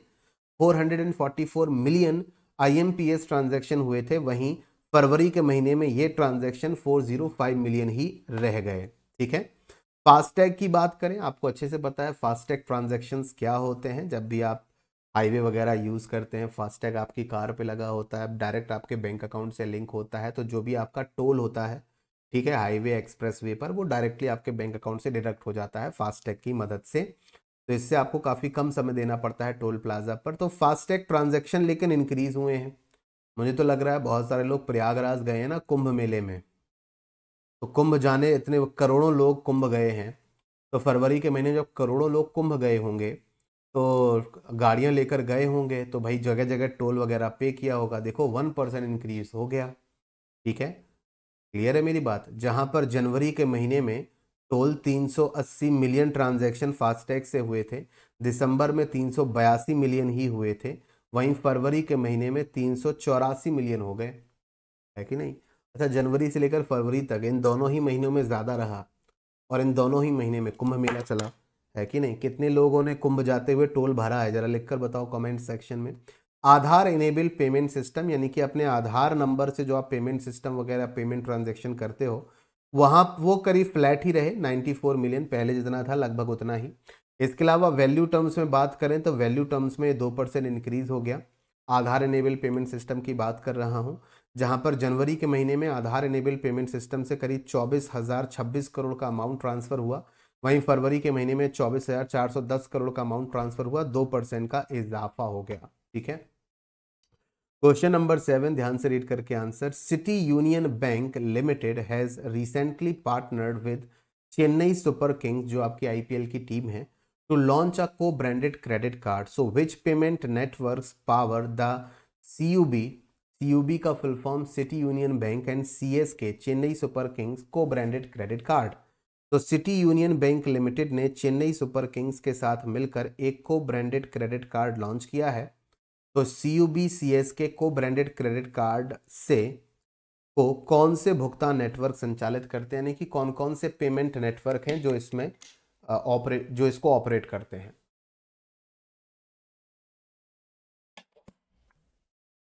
जैसे कि इसमें रुपए की सर्विस है, मास्टर कार्ड की सर्विस है, वीज़ा की सर्विस है, तो इसका सही जवाब है इसमें मास्टर कार्ड और रुपे दोनों की सर्विस आपकी है, ये दोनों इसको संचालित करते हैं। चलिए थोड़ा सा डिटेल में डिस्कशन कर लेते हैं। ये जो कार्ड आपका यहाँ पर है सिटी यूनियन बैंक और Chennai Super Kings co branded credit card, ये अवेलेबल आपका है टोटल 3 वेरिएंट्स में अवेलेबल रहेगा कार्ड। ये 3 वेरिएंट्स में अवेलेबल रहेगा, यानी कि आप मास्टर कार्ड ले सकते हैं, प्लैटिनम कार्ड ले सकते हैं और सिग्नेचर भी ले सकते हैं, signature powered by master card and RuPay. यहाँ पर ग्लोबल एक्सेप्टेंस, आप दुनिया के किसी भी कोने में चले जाओ वहाँ पर एक कार्ड चलेगा, पेमेंट होगा। टॉप नॉच सिक्योरिटी, सिक्योरिटी के अच्छे खासे फीचर्स दिए गए हैं। कॉन्टैक्टलेस पेमेंट ऑप्शंस भी आपको यहाँ पर इन कार्ड्स में मिल जाता है। ठीक है, चलो आगे बात करते हैं। Next question, question number 8, what is the title of the report recently release by the NITI Aayog on women's role in India's financial growth? NITI Aayog के द्वारा हाल ही में भारत के वित्तीय विकास में महिलाओं की भूमिका पर जारी की गई रिपोर्ट का शीर्षक क्या है, टाइटल क्या है? एक क्वेश्चन तो यहां से यह भी बन सकता है कि रिसेंटली जो रिपोर्ट आपकी रिलीज की गई है women's role in India's financial growth, मतलब जो आपकी रिपोर्ट का टाइटल है, रिपोर्ट का टाइटल देकर आपसे पूछ सकता है कि इस रिपोर्ट को किसने पब्लिश किया। ठीक है, या फिर आपसे टाइटल पूछा जा सकता है, जैसे कि टाइटल है from borrowers to builders, women roles in India's financial growth story. तो ये टाइटल देकर पूछ सकता है कि किस ऑर्गेनाइजेशन ने इस रिपोर्ट को पब्लिश किया है, तो नीति आयोग। डिटेल देख लेते हैं जरा सा। इस रिपोर्ट को लॉन्च किया है नीति आयोग के जो वर्तमान सीईओ हैं BVR सुब्रमण्यम जी ने इस रिपोर्ट को लॉन्च किया है।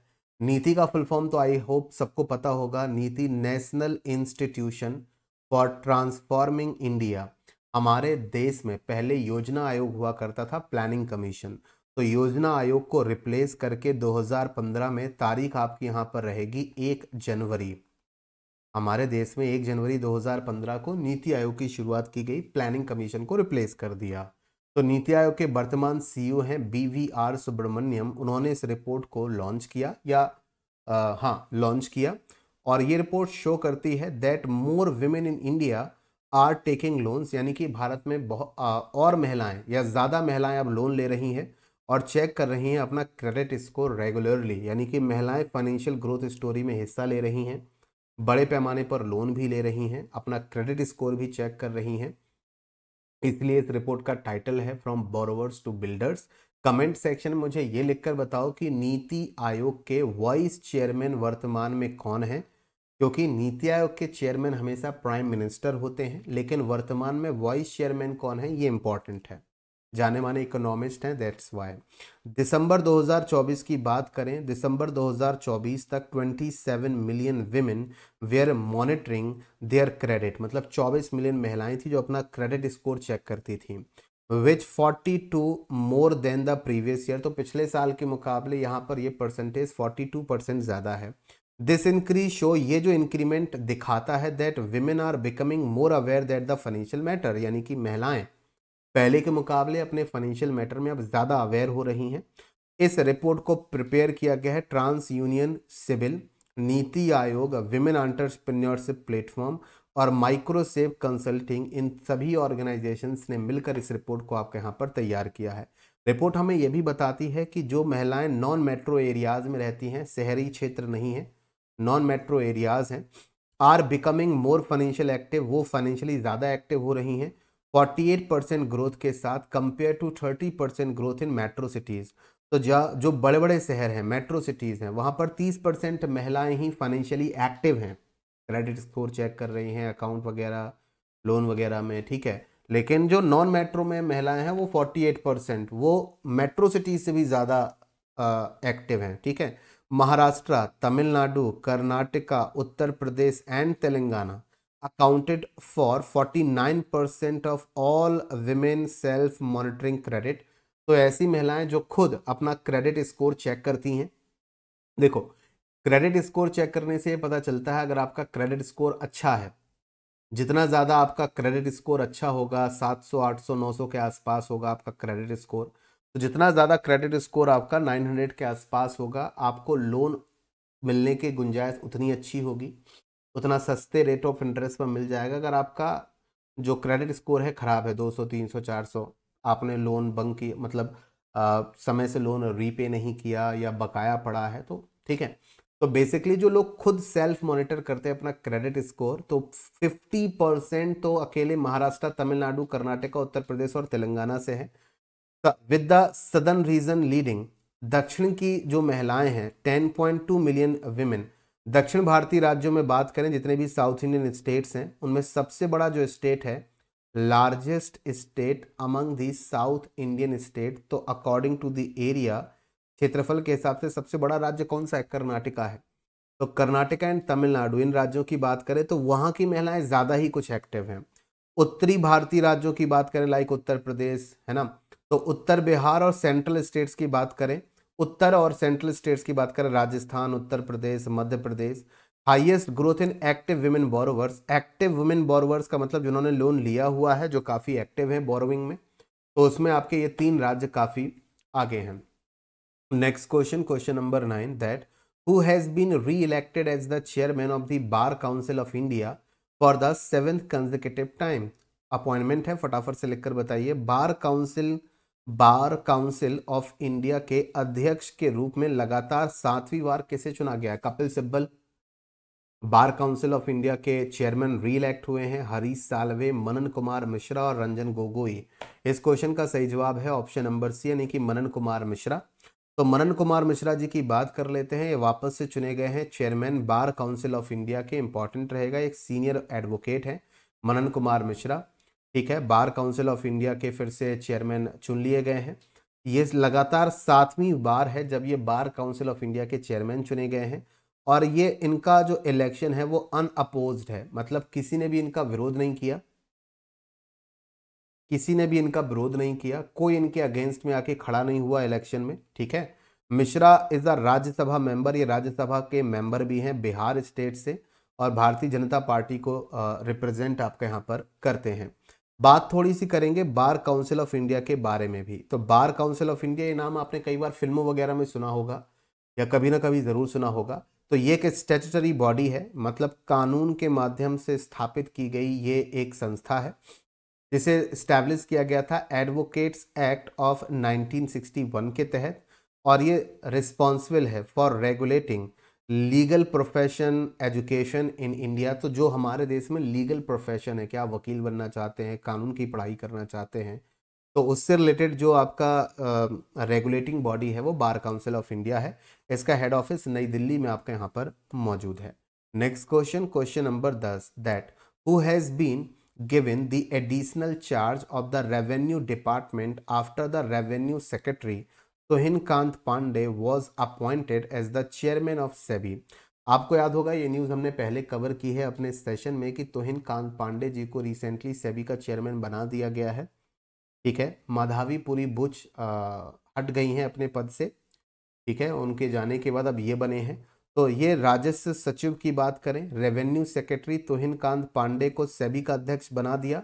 तो जो राजस्व सचिव यानी कि रेवेन्यू सेक्रेटरी का जो पद खाली हो गया था, तो अब किसे राजस्व विभाग यानी कि रेवेन्यू सेक्रेटरी का एडिशनल चार्ज दे दिया है? अजय सेठ, शक्तिकांत दास, विक्रम मिश्री और उर्जित पटेल। एडिशनल चार्ज का मतलब है कि इनमें से किसी एक पर्सन को ये दिया गया है, तो इनके पास पहले से इनका अपना खुद का डिपार्टमेंट था, और एडिशनल का मतलब है कि उस डिपार्टमेंट के साथ साथ ये अब रेवेन्यू डिपार्टमेंट भी देखेंगे। तो इसका सही जवाब बनता है अजय सेठ, ऑप्शन नंबर ए, ठीक है। तो अजय सेठ जी की बात करते हैं तो ये इकोनॉमिक अफेयर्स सेक्रेटरी हैं, यानी कि जो आर्थिक मामलों का मंत्रालय है ये उसके ऑलरेडी सचिव हैं। तो आर्थिक मामलों के मंत्रालय के सचिव सेक्रेटरी पहले से हैं अजय सेठ साहब, और अब इन्हें एडिशनल यानी कि उस मंत्रालय के साथ साथ उस विभाग के साथ साथ अब डिपार्टमेंट ऑफ रेवेन्यू का सेक्रेटरी भी बना दिया गया है। तभी इनके चेहरे पर उदासी है कि अब एक के साथ साथ दो दो विभाग मुझे यहाँ पर दे दिए गए हैं। खुशी की बात तो नहीं है, तो काम का बोझ बढ़ गया है, इसीलिए इनके चेहरे पर उदासी आप साफ देख सकते हैं। अजय सेठ नाम याद रखेगा, इंपॉर्टेंट रहेंगे। क्वेश्चन नंबर 11 अपॉइंटमेंट है, that's why who was conferred with the Icon of Excellence Award at the Forbes India Leadership Awards।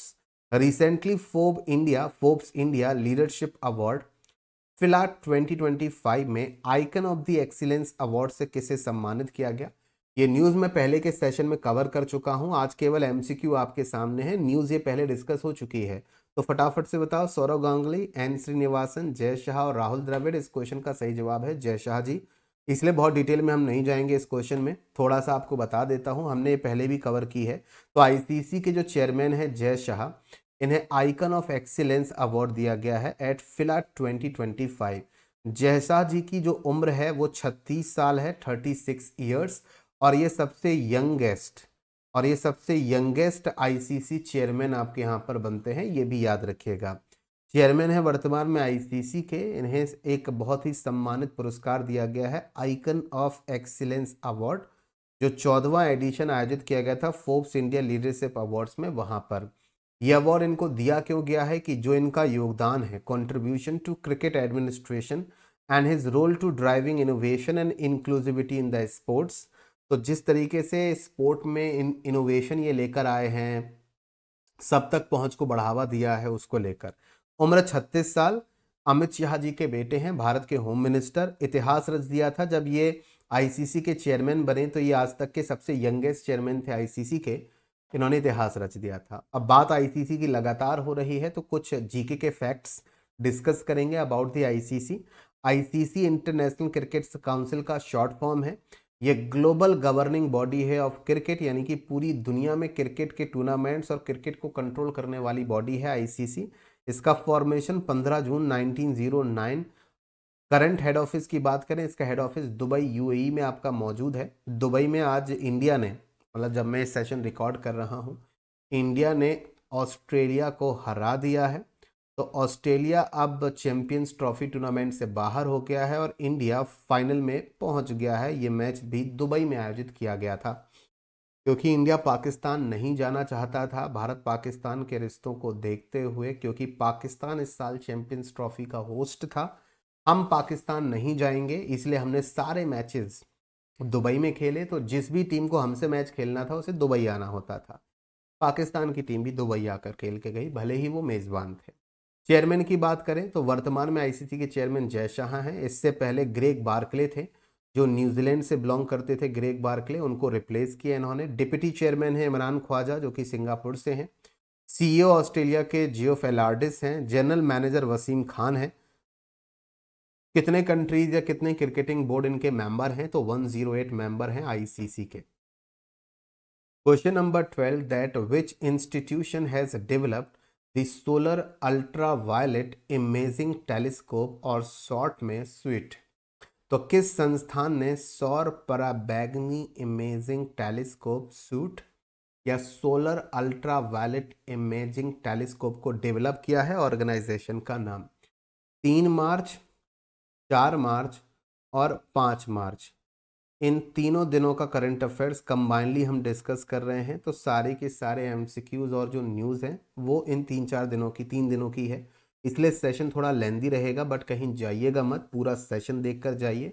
यहाँ तक का डिस्कशन समझ में आ रहा है, चीज़ें समझ में आ रही हैं, चीज़ें याद हो रही हैं, रिवाइज हो रही हैं, अच्छी इन्फॉर्मेशन मिल रही हो, तो सेशन को लाइक ज़रूर कीजिएगा और एक अच्छा सा प्यारा सा कमेंट ज़रूर कीजिएगा। सही जवाब इस क्वेश्चन का है inter university centre for astronomy and astrophysics, जो कि पुणे में मौजूद है। इस ऑर्गेनाइजेशन, इस इंस्टीट्यूशन ने recently solar ultraviolet imaging telescope को आपके यहाँ पर डेवलप किया है। थोड़ा ध्यान से समझिएगा। इसका फुल फॉर्म एग्जाम के पॉइंट ऑफ व्यू से याद रखिएगा। टेक एंड साइंस से रिलेटेड जो कैटेगरी होती है, वहाँ से क्वेश्चन बनते हैं, ये क्वेश्चन उसी से रिलेटेड है। तो सोलर अल्ट्रावायलेट इमेजिंग टेलीस्कोप, तो ये एक तरीके का टेलीस्कोप है जो कि फोटोज खींचता है या इमेजेस कैप्चर करता है। सोलर का मतलब यहाँ पर सूर्य से है, यानी कि सन से है। तो बेसिकली जो हमारा मिशन है आदित्य L1, ये आदित्य L1 का हिस्सा है। आदित्य L1 बेसिकली सन की रिसर्च के लिए, सूर्य की रिसर्च के लिए हमारे द्वारा भेजा गया एक मिशन है। तो आदित्य L1 के इस टेलीस्कोप ने डिटेक्ट किया है X6.3 class solar fair. I don't know कि आपने कभी देखा है या नहीं, लेकिन कई बार नेशनल ज्योग्राफिक, डिज्नी चैनल या फिर कई बार न्यूज़ चैनल वगैरह पर आपने देखा होगा, कभी सौर तूफान सुना होगा। सन को अगर आप बहुत क्लोजली ऑब्जर्व करोगे तो जैसे कि आप घर में जब आग जलाते हो तो आग की लपटें निकलती हैं। जब आप घर में आग जलाते हो तो आग की लपटें निकलती हैं। सूर्य इतना गर्म है तो सूर्य में भी आग की लपटें निकलती हैं, लेकिन वो हमें दिखती नहीं है क्योंकि हम उसको बहुत पास से थोड़ी ना देख रहे हैं। तो जो सोलर फ्लेयर है मतलब एक तरीके की जो आग की लपटें हैं या आग की लहरें हैं आप समझ लो, तो उनको हमने यहाँ पर कैप्चर किया है। तो आप यहाँ पर इस इमेज को अगर देख पा रहे हैं तो ये एक इमेज है जिसमें आप देख सकते हैं कि एनर्जी बर्स्ट एक तरीके से आग की लपटें जैसी निकली यहाँ पर। ठीक है, इन आग की लपटों को या सोलर फ्लेयर को कर्नेल कहा गया है, केर्नेल कहा गया है, KERNEL, केर्नेल। तो याद रखना कि इन आग की लपटों को नाम क्या दिया गया है, केर्नेल इनको नाम दिया गया है। ठीक है, सोलर फ्लेयर्स जो क्लासीफाई होती हैं, मतलब सोलर फ्लेयर्स को भी हम कई अलग अलग तरीके से क्लासीफाई करते हैं। इन्हें A, B, C, M और X कैटेगरीज में क्लासीफाई किया जाता है। तो यहाँ पर ईच क्लास इंक्रीजिंग 10 फोल्ड, मतलब जैसे कि ये वाली जो फ्लेयर है, ये वाली बी वाली फ्लेयर ए वाली फ्लेयर से 10 गुना ज़्यादा एनर्जी और 10 गुना बड़ी होगी। सी वाली जो होगी वो बी से 10 गुना ज़्यादा बड़ी होगी। एम वाली सी से 10 गुना ज़्यादा बड़ी होगी। और एक्स क्लास की जो फ्लेयर होती है वो सबसे पावरफुल होती है। और यहाँ पर आप देखो कि ये वाली फ्लेयर जो आपकी है वो है X6.3 क्लास, यानी कि ये सबसे पावरफुल फ्लेयर्स वाली कैटेगरी में आती है। नाम इसको दिया गया है ये KERNEL, KERNEL, ये इसको नाम दिया गया है सोलर फ्लेयर को। मिशन की बात करें तो आदित्य L1 को लॉन्च किया गया था 2 सितंबर 2023 को। ठीक है, जो कि जो सन का एक पॉइंट है लैग्रेंज पॉइंट, वहां पर ये मौजूद है।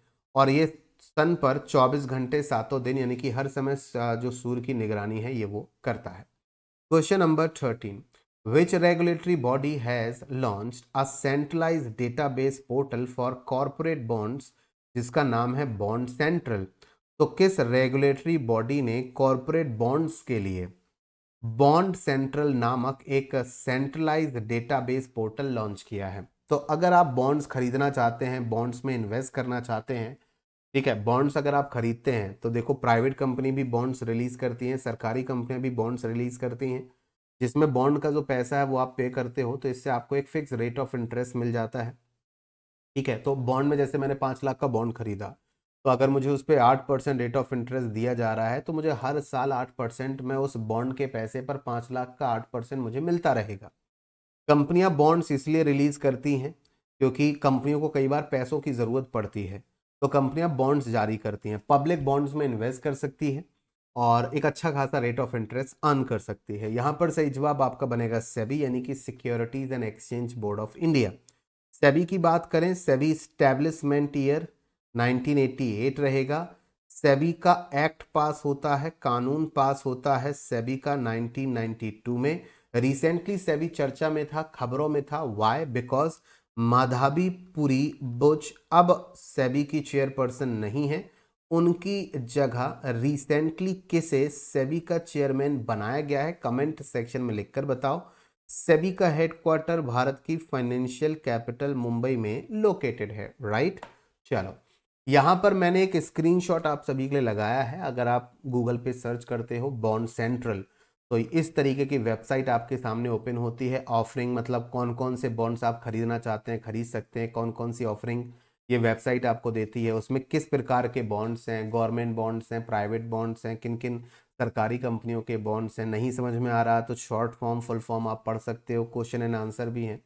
तो इस तरीके की वेबसाइट ओपन होगी आपके सामने, जिससे पब्लिक क्या कर सकती है, कौन कौन से बॉन्ड, कैसे कैसे बॉन्ड्स है, उसकी इंफॉर्मेशन आप यहाँ पर बॉन्ड सेंट्रल प्लेटफॉर्म से आप हासिल कर सकते हो। तो बॉन्ड सेंट्रल क्या है?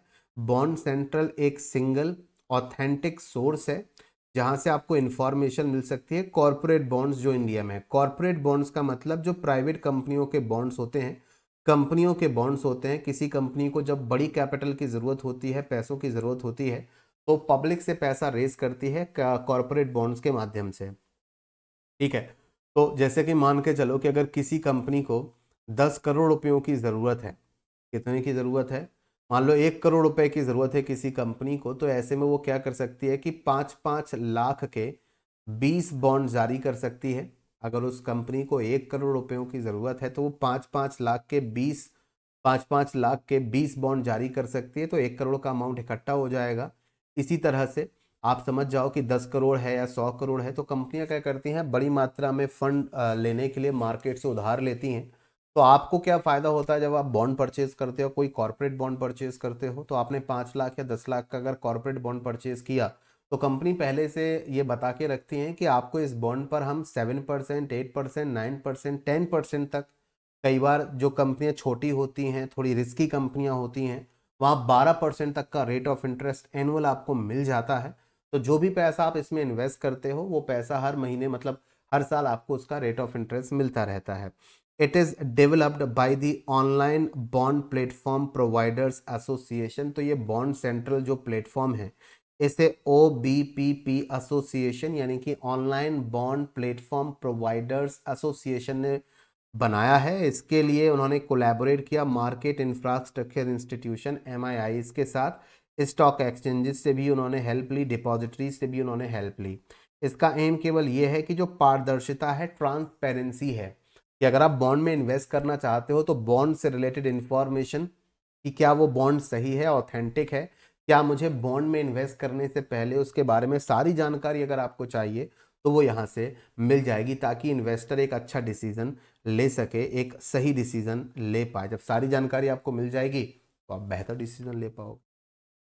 Question number 14, border road organisation BRO functions under which ministry. तो जो आपका बॉर्डर रोड ऑर्गेनाइजेशन है यानी कि सीमा सड़क संगठन BRO, ये किस मंत्रालय के अधीन काम करता है, बताओ जरा फटाफट से।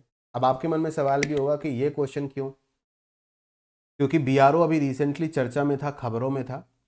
क्यों था वो भी बताऊंगा, लेकिन पहले आंसर करो।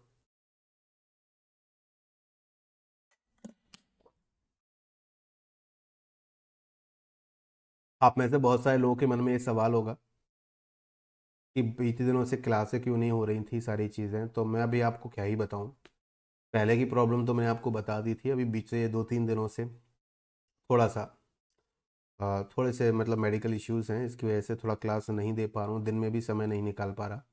अभी आप कहोगे कि किस टाइम ये क्लास रिकॉर्ड करी, तो आप यकीन नहीं मानोगे कि सुबह के 4 बजने वाले हैं तब मैं आपके लिए क्लास रिकॉर्ड कर रहा हूँ। क्योंकि बीते कुछ दिनों में मेरे पास इतना समय नहीं था कि मैं क्लास आपके लिए कर पाऊँ, इसलिए क्लास नहीं हो पाई। कल भी ये क्लास नहीं हो पाई, सुबह सुबह मुझे कहीं जाना पड़ा इमरजेंसी में। अब आप देख सकते हो मेरे मोबाइल फ़ोन पर, मैं आपको ब्राइटनेस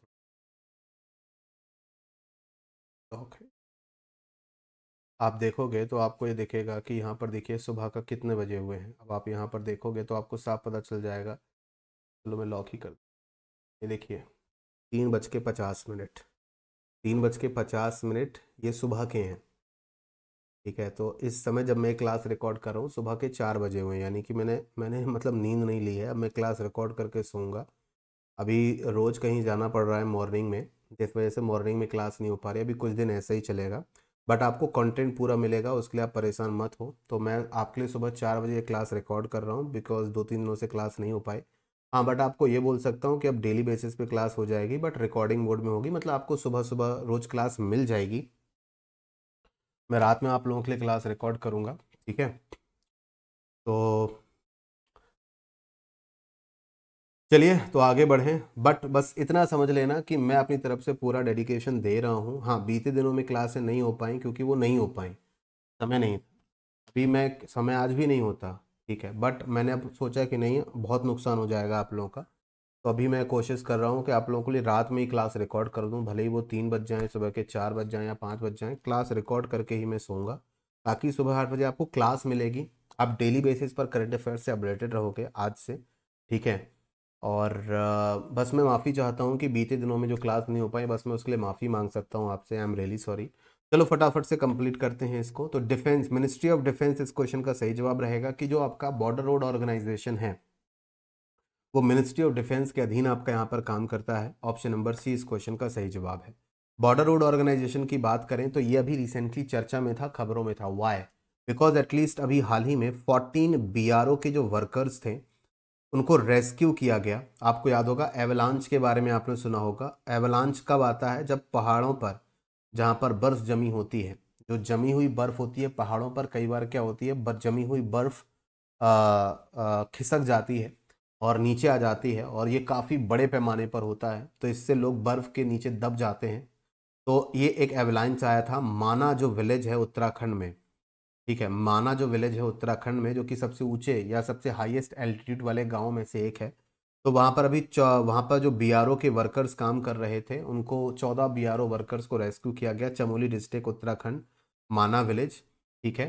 तो ये इसी वजह से बीआरओ चर्चा में था, बीआरओ के वर्कर्स चर्चा में थे। तो 7 मई 1960 को बीआरओ की स्थापना हुई थी। बॉर्डर रोड ऑर्गेनाइजेशन रक्षा मंत्रालय यानी कि डिफेंस मिनिस्ट्री के अधीन काम करता है। इनका काम क्या होता है, ये बनाते हैं और मेंटेन करते हैं सड़कें जो बॉर्डर एरियाज में हैं, यानी कि हमारे देश की जो सीमाएं पड़ोसी देशों के साथ लगती हैं, तो सीमाओं पर सड़कें बनाना, सड़कों को मेंटेन करना, ताकि वॉर के वक्त या लड़ाई के वक्त हम अपने सैनिकों को तुरंत के तुरंत रसद आपूर्ति, मेडिसिन, गोला बारूद उन तक पहुंचा सकें, कनेक्टिविटी बेहतर रहे, इसके लिए सड़कें और नेटवर्क बनाने का काम बीआरओ का होता है, ठीक है, याद रखिएगा।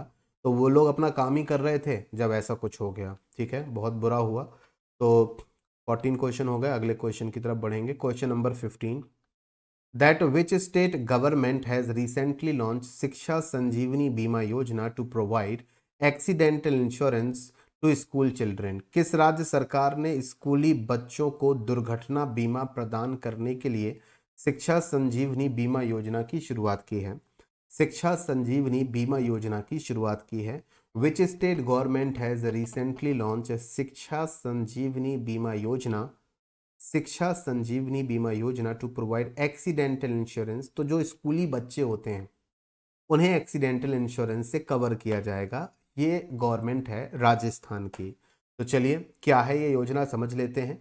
इस योजना के तहत पर्सनल एक्सीडेंट इंश्योरेंस कवरेज दिया जाएगा 1 लाख रुपए से, मतलब 1 lakh to 1.3 lakh for children and parents in the state government school. मतलब अगर एक्सीडेंट वगैरह हो जाता है, आपने कई बार देखा होगा कि बच्चों को स्कूल की बस में भेजा जाता है या स्कूल के वैन में भेजा जाता है, कई बार स्कूली वैन या फिर स्कूल की बस दुर्घटनाग्रस्त हो जाती है, बच्चे घायल हो जाते हैं, तो ऐसे में एक्सीडेंटल इंश्योरेंस कवरेज 1 लाख से 1.3 लाख तक रहेगा। ये स्कीम को अभी कवर किया गया है जो उदयपुर डिवीज़न के स्कूल हैं, अभी वो इसमें कवर हैं। आगे आगे राजस्थान के दूसरे एरियाज़ को भी कवर किया जाएगा। The scheme will be gradually expanded to all the school in Rajasthan. तो अभी उदयपुर डिवीज़न के स्कूलों को कवर किया गया है, आगे आगे बाकी के स्कूलों को भी इसमें कवर किया जाएगा और कोशिश की जाएगी कि इस योजना का लाभ 1 करोड़ स्कूली छात्रों तक आपके यहाँ पर पहुँचे। अगला क्वेश्चन, इस क्वेश्चन के लिए मैं यहाँ पर रहूँगा हाइड, ठीक है, क्योंकि ये क्वेश्चन थोड़ा लेंदी है तो मैं हाइड रहूँगा। क्वेश्चन नंबर ये आपका यहाँ पर रहेगा 16, ध्यान से रीड करके आंसर दीजिएगा। Punjab government has made it mandatory for all the schools in the state to teach Punjabi language as the main language and, sorry not Punjabi language, Punjabi मतलब जो सब्जेक्ट है, पंजाबी लैंग्वेज का जो सब्जेक्ट है वो मेन और कंपलसरी सब्जेक्ट के तौर पर पढ़ाया जाएगा। तो which educational boards are required to include Punjabi in their curriculum under the new directive? Punjab सरकार ने राज्य के सभी स्कूलों में पंजाबी को मुख्य और अनिवार्य विषय के रूप में पढ़ाना अनिवार्य कर दिया है। यह निर्देश के तहत या इन नए निर्देशों के तहत किन किन शैक्षणिक बोर्डों को अपने पाठ्यक्रम में पंजाबी को शामिल करना आवश्यक होगा? तो Punjab school education board, central board of secondary education CBSE, council of Indian school certificate examinations, all of the above, या फिर ओनली पीएसईबी और सीबीएसई? तो इसका सही जवाब है ऑप्शन नंबर डी, कि जो आपका पंजाब स्कूल एजुकेशन बोर्ड है, central board of secondary education है और council of Indian school certificate examination से, इन सभी को अपने करिकुलम में पंजाबी को शामिल करना होगा। पंजाब की बात करें, चंडीगढ़ यहाँ की राजधानी बनेगी। चंडीगढ़ हरियाणा राज्य की राजधानी भी है। यहाँ के वर्तमान चीफ मिनिस्टर भगवंत मान हैं और गवर्नर बनवारी लाल पुरोहित हैं। नेक्स्ट क्वेश्चन, अगला क्वेश्चन रीड करके बताएगा इसका आंसर क्या होगा सभी लोग, रीड करके बताइएगा इसका आंसर क्या होगा सभी लोग। क्वेश्चन नंबर 17 रहेगा ये। What is the main objective of the one nation one port process initiative launch by the Sarbananda Sonowal? Recently जो यूनियन मिनिस्टर हैं सर्बानंद सोनोवाल, उनके द्वारा एक राष्ट्र एक बंदरगाह प्रक्रिया one nation one port process पहल इनिशिएटिव शुरू किया गया है। इसका मुख्य उद्देश्य क्या है? इसका मुख्य उद्देश्य यह है कि भारत के सभी जो मेजर पोर्ट्स हैं, बड़े बड़े बंदरगाह हैं, उनको प्राइवेटाइज कर दिया जाए to standardise and streamline operations across India's major ports. Bharat के जो बड़े बड़े बंदरगाह हैं वहां पर जो ऑपरेशन है, यानी कि इन बंदरगाहों का जो संचालन है, उसे स्टैंडर्डाइज कर दिया जाए, एक सिस्टम से कर दिया जाए कि एक स्टैंडर्ड फॉलो करना है स्ट्रीमलाइन कर के हिसाब से। या फिर टैक्सेशन बढ़ा दिया जाएगा पोर्ट एक्टिविटीज़ पर, इंट्रोड्यूस करेंगे कुछ नए शिपिंग टैरिफ्स, या फिर इस्टेब्लिश करेंगे नए पोर्ट अक्रॉस द इंडिया। तो इस नए इनिशिएटिव का मेन एम है option number B, to standardise and streamline operations across the India's major ports. तो चलो थोड़ा डिटेल में डिस्कस कर लेते हैं one nation one port process को। पहले नंबर पर तो इसका फुल फॉर्म एग्जाम के लिए इंपॉर्टेंट है कि what is the full form of ONOP, one nation one port process. तो सर्बानंद सोनोवाल जो यूनियन मिनिस्टर हैं, उन्होंने one nation one port initiative को शुरू किया है ताकि ये बिजनेस की एफिशिएंसी को, ease of doing business, business करना थोड़ा आसान हो सके, स्पेशली ऐसे बिजनेसेस जो कि एक्सपोर्ट इंपोर्ट पर निर्भर हैं या जो बंदरगाहों से संबंधित हैं, तो उनके बिजनेस को और आसान करने की, ईज ऑफ डूइंग बिजनेस। इसका एम है कि हमें मॉडर्नाइज करना है, आधुनिक बनाना है भारत के मैरीटाइम इंफ्रास्ट्रक्चर को, यानी कि भारत का जो समुद्री इंफ्रास्ट्रक्चर है उसे और मॉडर्न बनाना है, टेक्नोलॉजी को यूज करना है। ग्लोबल ट्रेड प्रेजेंस में भारत को और मजबूत बनाना, ताकि बंदरगाहों के माध्यम से हम दुनिया के दूसरे बड़े बंदरगाहों से और बेहतर तरीके से जुड़ सकें, सस्टेनेबिलिटी को प्रमोट कर सकें। सर्बानंद सोनोवाल जी ने यहाँ पर सागर आकलन को भी लॉन्च किया है। सागर आकलन क्या है? बेसिकली एक इंडेक्स है। सागर आकलन क्या है? एक इंडेक्स है, और ये एक लॉजिस्टिक्स पोर्ट परफॉर्मेंस इंडेक्स है जो कि फाइनेंशियल 2023 और 24 से लॉजिस्टिक पोर्ट परफॉर्मेंस को एक तरीके से मेजर करेगा। तो इस इंडेक्स की मदद से जो बंदरगाह हैं, पोर्ट हैं, उनके द्वारा कैसा काम किया गया, पूरे साल में बंदरगाह ने कितना सामान उतारा चढ़ाया, किस तरीके का प्रोसेस, कितना रेवेन्यू कमाया, अच्छा किया बुरा किया, सब कुछ इस इंडेक्स में आएगा। यूनियन मिनिस्टर तो आगे आगे आपको एक और इंडेक्स याद करना पड़ जाएगा। फिर यूनियन मिनिस्टर ऑल्सो अनाउंस, उन्होंने ये भी अनाउंस किया है इंडिया मैरीटाइम वीक। अब इंडिया मैरीटाइम वीक क्या है? इंडिया मैरीटाइम वीक आजकल पता है क्या है, दिल्ली और दिल्ली के आसपास छोटे छोटे भूकंप आ रहे हैं। तो कभी कभी ऐसा लगता है कि आइला लगता है फिर से भूकंप आ गया, कभी 3 रिएक्टर स्केल का, कभी 4 रिएक्टर स्केल का। अभी गाजियाबाद में आया था, दिल्ली में पिछले एक हफ्ते में, दिल्ली NCR जहाँ मैं रहता हूँ, ग्रेटर नोएडा, यहाँ पर भी पिछले 10-15 दिनों में 3-4 बार छोटे छोटे भूकंप आ चुके हैं। मतलब तो कभी लगता है आइला आप फिर से आ गया। तो टू बी हेल्ड, तो बेसिकली इंडिया मैरीटाइम वीक की घोषणा भी की है, भारत समुद्री सप्ताह। तो इंडिया मैरीटाइम वीक ये 27 से लेकर 31 अक्टूबर 2025 तक चलेगा। अक्टूबर के महीने में तो इम्पोर्टेंट रहेगा ही, बट कभी भी एग्जाम में एक नंबर पर आ सकता है कि सर्बानंद सोनोवाल जी ने इंडिया मैरीटाइम वीक की घोषणा की है। ये इंडिया मैरीटाइम वीक अक्टूबर के महीने में किस तारीख से किस तारीख तक होगा? तो ये मुंबई में सेलिब्रेट किया जाएगा with a view to celebrate country's maritime विरासत, मैरीटाइम विकास। तो भारत की समुद्री विरासत और भारत का समुद्री विकास, इसको ध्यान में रखते हुए मुंबई में 27 से लेकर 31 अक्टूबर इंडिया मैरीटाइम वीक सेलिब्रेट किया जाएगा। Next question, question number 18, that which company has recently partnered with artificial intelligence startup Perplexity to help users with real-time financial assistance? किस कंपनी ने उपयोगकर्ताओं को वास्तविक समय में रियल टाइम में वित्तीय सहायता प्रदान करने के लिए AI स्टार्टअप परप्लेक्सिटी के साथ पार्टनरशिप की है? तो ये कंपनी है गूगल प्ले, फोन पे, पेटीएम, अमेजॉन पे और फ्लिपकार्ट। तो इसका सही जवाब है ऑप्शन नंबर सी, यानी कि पेटीएम। तो रिसेंटली पेटीएम ने पार्टनरशिप की है AI स्टार्टअप परप्लेक्सिटी के साथ। तो एक नंबर पर P for Paytm, P for perplexity, याद रहेगा। अब सर P फॉर फोन पे भी तो होता है, अब उतना तो याद करना पड़ेगा ना कि P फॉर पेटीएम है। P for Paytm, P for perplexity. तो ये इनहेंस करेंगे, बढ़ावा देने की कोशिश करेंगे फाइनेंशियल लिटरेसी, यानी लोगों के अंदर वित्तीय जो साक्षरता है, financial knowledge, tax, loan, interest rates, ये सारी जो फाइनेंशियल लिटरेसी होती है। तो आर्टिफिशियल इंटेलिजेंस का इस्तेमाल करके आप अपनी फाइनेंशियल नॉलेज इंप्रूव कर सकते हैं।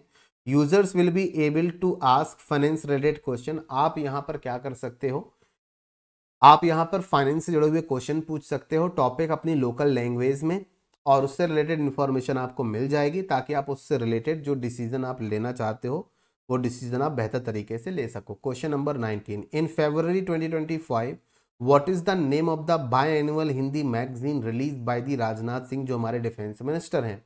फरवरी 2025 में हमारे डिफेंस मिनिस्टर जी के द्वारा जारी की जाने वाली द्विवार्षिक 2 साल में एक बार जारी होने वाली हिंदी पत्रिका का नाम क्या है। इसकी न्यूज में पहले डिस्कस कर चुका हूं, ये केवल एमसीक्यू है, फटाफट से आंसर। रक्षा भारत, वीर सेना, सशक्त भारत, शक्ति समाचार और सुरक्षा दर्पण। इसका सही जवाब है ऑप्शन नंबर सी, सशक्त Bharat. Question number 20, that the Kelly Fund was recently launched at the 16th Conference of Parties to the United Nations Convention on Biological Diversity in Rome. So what is the purpose of the newly launched Kelly Fund? अभी recently Kelly Fund launch किया गया है। ये Kelly Fund कहाँ पर launch किया गया है? रिसेंटली 16वीं कॉन्फ्रेंस हुई थी, COP16, United nation convention on biological diversity, जो रोम में आयोजित हुई थी। वहां पर कैली फंड की शुरुआत की गई है। अब ये कैली फंड जो लॉन्च किया गया है, United nation convention on biological diversity जो रोम में आयोजित हुआ था, इसका काम क्या है, इसका उद्देश्य क्या है? इस फंड में जो पैसा होगा, कैली फंड में जो पैसा होगा, जो कंट्रीज पैसा इस फंड में डालेंगे, उसका इस्तेमाल स्पेस एक्सप्लोरेशन प्रोजेक्ट्स में होगा, या बायोडाइवर्सिटी को प्रोटेक्ट करने के लिए होगा, बचाने के लिए होगा, डिजिटल बैंकिंग को प्रमोट करने के लिए होगा, क्लाइमेट चेंज का विरोध करने के लिए होगा। तो देखो यहाँ पर आ गया है United nation convention on biological diversity. तो बायोलॉजिकल जैव विविधता की बात हो रही है, और यहाँ पर कॉमन सेंस लगाएं तो बायोलॉजिकल डाइवर्सिटी, तो ये आ गया बायोडाइवर्सिटी। तो इस हिसाब से बी ऑप्शन होना चाहिए सर। स्पेस एक्सप्लोरेशन में हम ये पैसा क्यों खर्च करेंगे सर? डिजिटल बैंकिंग में क्यों खर्च करेंगे? जब ऑर्गेनाइजेशन बायोलॉजिकल डाइवर्सिटी से रिलेटेड है तो फिर यहाँ पर भी बायोडाइवर्सिटी को प्रोटेक्ट करना सबसे सही चीज़ है। सही जवाब। कैली फंड की बात कर लेते हैं। What is Kelly fund? Kelly fund जो है, जो भी पैसा, जो भी मनी कैली फंड में आएगा, ये पैसा आएगा बिजनेसेस से, यानी कि बड़ी बड़ी कंपनियों से पैसा रिसीव होगा और ये पैसा कैली फंड में जाएगा। और ये जो बड़े बड़े बिजनेसेस हैं, बड़ी बड़ी कंपनियां, वो इसमें पैसा डालते हैं, लेकिन ये वो बिजनेसेस होंगे जो निर्भर हैं डिजिटल सीक्वेंस इंफॉर्मेशन पर या DSI पर। ऐसे बिजनेसेस जो DSI पर निर्भर हैं, डिजिटल सीक्वेंस इंफॉर्मेशन पर निर्भर हैं। सर DSI क्या होता है? DSI डिजिटल सीक्वेंस इंफॉर्मेशन, जिसमें हम जेनेटिक डेटा का इस्तेमाल करते हैं। जेनेटिक डेटा ये प्लांट्स का भी हो सकता है, एनिमल्स का भी हो सकता है, जेनेटिक डेटा। और इस जेनेटिक डेटा का इस्तेमाल करके ये कंपनियां, ये बिजनेसेस प्रोडक्ट्स बनाते हैं। तो ऐसे बिजनेसेस जो जेनेटिक्स डेटा का इस्तेमाल करते हैं, वो लोग पैसे डालेंगे इस फंड में। तो DSI में इंक्लूड होता है जेनेटिक डेटा, प्लांट्स का जेनेटिक डेटा, एनिमल्स का जेनेटिक डेटा, माइक्रो ऑर्गेनिज्म जिन्हें हम आंखों से नहीं देख सकते, तो बहुत ही छोटे छोटे ऑर्गेनिज्म, तो उनका डेटा। तो जैसे इंडस्ट्रीज हैं, जैसे फार्मास्यूटिकल्स जो इंडस्ट्री है, वो कहीं ना कहीं डिजिटल सीक्वेंस इंफॉर्मेशन यूज़ करती है। कॉस्मेटिक इंडस्ट्री हो गई, एग्रीकल्चर इंडस्ट्री हो गई, बायोटेक्नोलॉजी इंडस्ट्री हो गई, ये सब DSI को यूज़ करते हैं अपने प्रोडक्ट को बनाने में। तो फिर इन्हीं कंपनियों को, क्योंकि कहीं ना कहीं इनसे जो बायोडाइवर्सिटी है, कहीं ना कहीं ये उनसे जुड़े हुए बिजनेसेस हैं, इनको पैसा देना पड़ेगा। तो इससे क्या होगा, इन बिजनेसेस से मनी को कलेक्ट किया जाएगा और कई अलग अलग तरीके से इस पैसे को यूज़ किया जाएगा। बायोडाइवर्सिटी को हम कैसे संरक्षित कर सकते हैं, उससे रिलेटेड प्रोजेक्ट्स हम चलाएंगे। हेल्प करेंगे डेवलपिंग कंट्रीज़ की, जो विकासशील देश हैं, जो इम्प्लीमेंट करना चाहते हैं बायोडाइवर्सिटी से रिलेटेड एक्शन प्लान को, उनकी हम मदद कर देंगे। साइंटिफिक रिसर्च को हम फंड कर देंगे, पैसा दे देंगे इस फंड से। ठीक है। Question number 21, national science day is observed every year on 28th of February to mark the discovery of the Raman effects by the physicist C.V. Raman in 1928. So what is the theme of the National Science Day 2025? ये थोड़ा पुराना question है, but फटाफट से answer दे दो, हम आगे बढ़ें। कि राष्ट्रीय विज्ञान दिवस हर साल 28 फरवरी को भौतिक विज्ञानी C.V. रमन जी के द्वारा 1928 में जो रमन इफेक्ट्स की खोज की गई थी उसके उपलक्ष्य में मनाया जाता है। तो राष्ट्रीय विज्ञान दिवस 2025 का विषय यानी कि इसकी थीम क्या है, तो इसकी थीम है empowering Indian youth for global leadership in science and innovation for विकसित भारत। मैंने फरवरी मंथ के सारे इंपॉर्टेंट डेज की लिस्ट और उनकी थीम आप सभी के साथ डिस्कस की थी। अगर वो वाला सेशन आपने देखा होगा तो आपको पता होगा कि हाँ, इसका आंसर बी ऑप्शन यहाँ पर रहेगा। नेक्स्ट क्वेश्चन, अगले क्वेश्चन के लिए मुझे यहाँ पर होना होगा हाइड, तो मैं रहता हूँ हाइड, आप लोग दीजिएगा answer. That question number 22, that which organisation has sign an MOU, किस ऑर्गेनाइजेशन ने रिसेंटली एक एमओयू साइन किया है असम की सरकार के साथ to implement a student skilling programme for youth of Assam in banking, financial services and insurance sector at the advantage Assam 2.0 summit.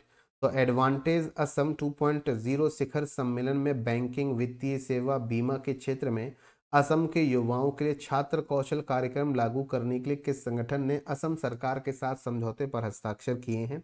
तो यहाँ पर जो ऑर्गेनाइजेशन है वो है नेशनल स्टॉक एक्सचेंज एनएससी, जिन्होंने असम सरकार के साथ एग्रीमेंट साइन किया है। ठीक है भाई, चलिए आगे हम लोग कुछ इंपॉर्टेंट न्यूज़ डिस्कस करेंगे और फिर मैं कुछ एमसीक्यूज और होंगे जो आपको होमवर्क के तौर पर दूंगा। तो अभी कुछ न्यूज़ हैं जो प्योरली न्यूज़ हैं, जिस पर एमसीक्यू नहीं थे। ये प्योरली आपकी न्यूज़ है जिसको हम लोग डिस्कस करेंगे। अब आप कहोगे सर सेशन काफ़ी लेंदी हो रहा है, सुबह के 4:08 हो रहे हैं, मतलब सुबह के 4:08 हो गए हैं। बट कोई नहीं, सेशन तो हमें रिकॉर्ड करना ही है, और क्योंकि 3 दिन की करंट अफेयर्स साथ में कवर कर रहे हैं तो सेशन थोड़ा लेंदी तो होगा। 3, 4 और 5 मार्च की करंट अफेयर्स कवर कर रहा हूँ, और आगे की करंट अफेयर्स आपको डेली बेसिस पर सुबह 8 बजे मिल जाएगी, तो आप इस सेशन को डेली सुबह 8 बजे ज्वाइन कर पाओगे। पहली news, India to host second Asian Yogasana championship, भारत दूसरी एशियन योगासन चैंपियनशिप को होस्ट करेगा। सेकेंड एशियन योगासन चैंपियनशिप आयोजित होगी इंदिरा गांधी स्टेडियम नई दिल्ली में, और ये 29 मार्च से लेकर 31 मार्च तक आयोजित होगी, जहां पर 16 कंट्रीज पार्टिसिपेट करने आ रहे हैं। तो इंडिया यहाँ पर होस्ट नेशन होगा, इंपॉर्टेंट रहेगा। वेन्यू क्या है, इंदिरा गांधी स्टेडियम नई दिल्ली इसका वेन्यू रहेगा। तो वेन्यू 1 नंबर पर पूछ लेता है, तो याद रखना कितने कंट्रीज पार्टिसिपेट कर रहे हैं, 16। The event supported by the Olympic council of Asia, इस इवेंट को Olympic council of Asia support कर रहे हैं। टू एम प्रमोट योगासन इंटरनेशनल, ताकि योगासन को इंटरनेशनली प्रमोट किया जा सके। भारत के लिए भी एक अच्छा मौका है ताकि हम योगासन को अच्छे से प्रमोट कर सके, ताकि योगासन को आगे चल के ओलंपिक्स में आपके यहाँ पर शामिल किया जा सके। ठीक है भाई, क्लियर है। 21 जून हर साल हम इंटरनेशनल योगासन या योगा डे आपके यहाँ पर मनाते हैं, आपको ये बात अच्छे से पता है। कमेंट सेक्शन में मुझे ये लिखकर बताओ कि भारत की किस सिटी को योगा सिटी ऑफ इंडिया कहते हैं, या योगा कैपिटल ऑफ इंडिया किसे कहते हैं। योगा कैपिटल ऑफ इंडिया भी है, योगा कैपिटल ऑफ वर्ल्ड भी है, तो ये सिटी कौन सी है जहां पर योगासन बहुत पॉपुलर है, कमेंट सेक्शन में लिखकर बताइएगा। एम तो हमारा यही है कि हम एक रोड मैप क्रिएट करें ताकि आगे चल के योगासन को ओलंपिक करिकुलम में भी शामिल किया जा सके। भारत किस ईयर के समर ओलंपिक्स के लिए दावेदारी पेश करने वाला है। भारत किस ईयर के समर ओलंपिक्स के लिए, ईयर मुझे लिखकर बताओ, किस ईयर के ओलंपिक्स के लिए भारत दावेदारी पेश करेगा कि भाई हम भी होस्ट करेंगे, हम भी बोली लगाएंगे, लिखकर बताइएगा। इंडिया एंड नेपाल ने यहाँ पर वॉश सेक्टर को मजबूत बनाने के लिए कोलैबोरेशन किया है। तो इंडिया एंड नेपाल ने रिसेंटली एक एमओयू आपके यहाँ पर साइन किया है वॉश सेक्टर के लिए। थोड़ा सा दिमाग में रखो कि वॉश सेक्टर का फुल फॉर्म क्या है, कभी आगे चल के भी पूछा जा सकता है कि इंडिया ने किसी दूसरे कंट्री के साथ वॉश सेक्टर के लिए एग्रीमेंट कर लिया, तो वॉश का मतलब है वाटर, सैनिटेशन एंड हाइजीन। तो यहाँ पर वाटर एक्सेस और सैनिटेशन को बढ़ावा देने पर फोकस रहेगा दोनों देशों का। Agreement include joint underground management and capacity building programme for Nepali personnel, यानी कि यहाँ पर नेपाली कर्मियों के लिए भूजल प्रबंधन और अंडरग्राउंड मैनेजमेंट, कैपेसिटी बिल्डिंग, ये प्रोग्राम आपके यहाँ पर चलाए जाएंगे। टेक्नोलॉजी ट्रांसफ़र भी होगी, यानी कि जो चीज़ें हमें पता हैं, जो टेक्नोलॉजी इस क्षेत्र में हम यूज़ करते हैं, नॉलेज शेयरिंग भी होगी इस सेक्टर में, वाटर रिसोर्सेज मैनेजमेंट और वेस्ट मैनेजमेंट में, तो ये दोनों कंट्री आपस में साझा करेंगे। इंडिया लीड कर रहा है Sri Lanka tourist arrival in early 2025, 2025 जो ईयर है जनवरी और फरवरी का जो महीना है वो बीत चुका है और इन 2 महीनों में श्रीलंका में जो टूरिस्ट आपके यहाँ पर पहुंचे उसमें सबसे ज़्यादा इंडियन है, इंडियन टूरिस्ट सबसे ज़्यादा हैं। तो India remain Sri Lanka's top tourist source with 80,000 arrivals for the first 2 months of the 2025। शुरुआती 2 महीनों में 80,000 लोग श्रीलंका पहुंचे हैं। श्रीलंका ने ओवरऑल 4,92,000 4,92,000 जो टूरिस्ट हैं वो पिछले 2 महीने में वेलकम किए हैं, marking the second best start. 2019 covid pandemic के बाद ये सेकेंड बेस्ट स्टार्ट है एज अ टूरिज्म या टूरिस्ट अराइवल जो श्रीलंका पहुंचे हैं। इंडियन सबसे आगे हैं। Country AIIMS for 3 million visitors. Country का अनुमान है श्रीलंका का कि 2025 में 3 मिलियन विजिटर्स श्रीलंका पहुंचेंगे। तो अभी तक की बात करें तो 16% टारगेट इनका अचीव हो गया है भाई। प्रधानमंत्री Narendra Modi Vantara animal rescue centre पहुंचे गुजरात। वनतारा के बारे में हमने पहले, बहुत पहले, शायद 1 साल 1.5 साल पहले इस पर डिस्कशन किया था। ये वनतारा जो बेसिकली है, मैंने उसमें आपको बताया था कि जो मुकेश अंबानी उनके जो छोटे बेटे हैं अनंत अंबानी, बेसिकली वो वनतारा देखते हैं, मतलब लीड करते हैं। तो प्रधानमंत्री नरेंद्र मोदी जी ने इनॉग्रेट किया है वनतारा। वनतारा बेसिकली क्या है? वनतारा जो शब्द है, वन मतलब जंगल, तारा मतलब स्टार, जंगल का तारा। तो an animal rescue and rehabilitation centre है, मतलब पूरे भारत से जो भी जानवर परेशान में हैं, घायल हैं, ठीक है, किसी की एक टांग नहीं है, कुछ नहीं है, किसी को इलाज की ज़रूरत है, तो वो सब जानवर यहाँ पर लाए जाते हैं रेस्क्यू करके, जो कि जामनगर गुजरात में मौजूद है। जामनगर गुजरात, आपको मैं याद दिला दूँ कि रिलायंस की भारत की सबसे बड़ी जो ऑयल रिफाइनरी है वो भी जामनगर गुजरात में ही है। तो ये बेसिकली वाइल्ड लाइफ कंजर्वेशन पर फोकस कर रहे हैं, जनजीवन को बेहतर बनाने। Centre features advance medical facilities, यहाँ पर बेहतर टेक्नोलॉजी और बेहतर मेडिकल फैसिलिटीज़, एमआरआई स्कैन, जानवरों के लिए आईसीयू सर्विसेज, ये सारी चीज़ें हैं ताकि जानवरों। तो प्रधानमंत्री मोदी जी ने इसका उद्घाटन किया है, एग्जाम के लिए इंपॉर्टेंट रहेगी। उत्तराखंड ने लॉन्च की है मुख्यमंत्री एकल महिला स्वरोजगार योजना। 1 नंबर पर कि किस गवर्नमेंट ने मुख्यमंत्री एकल स्वरोजगार योजना शुरू की है? तो आंसर रहेगा उत्तराखंड। तो Uttarakhand government recently approve the मुख्यमंत्री एकल महिला स्वरोजगार योजना, मुख्यमंत्री एकल महिला स्वरोजगार योजना। और इस योजना, एकल का मतलब हो गया सिंगल, जो महिलाएं सिंगल रहती हैं, बेसिकली योजना उनके लिए है।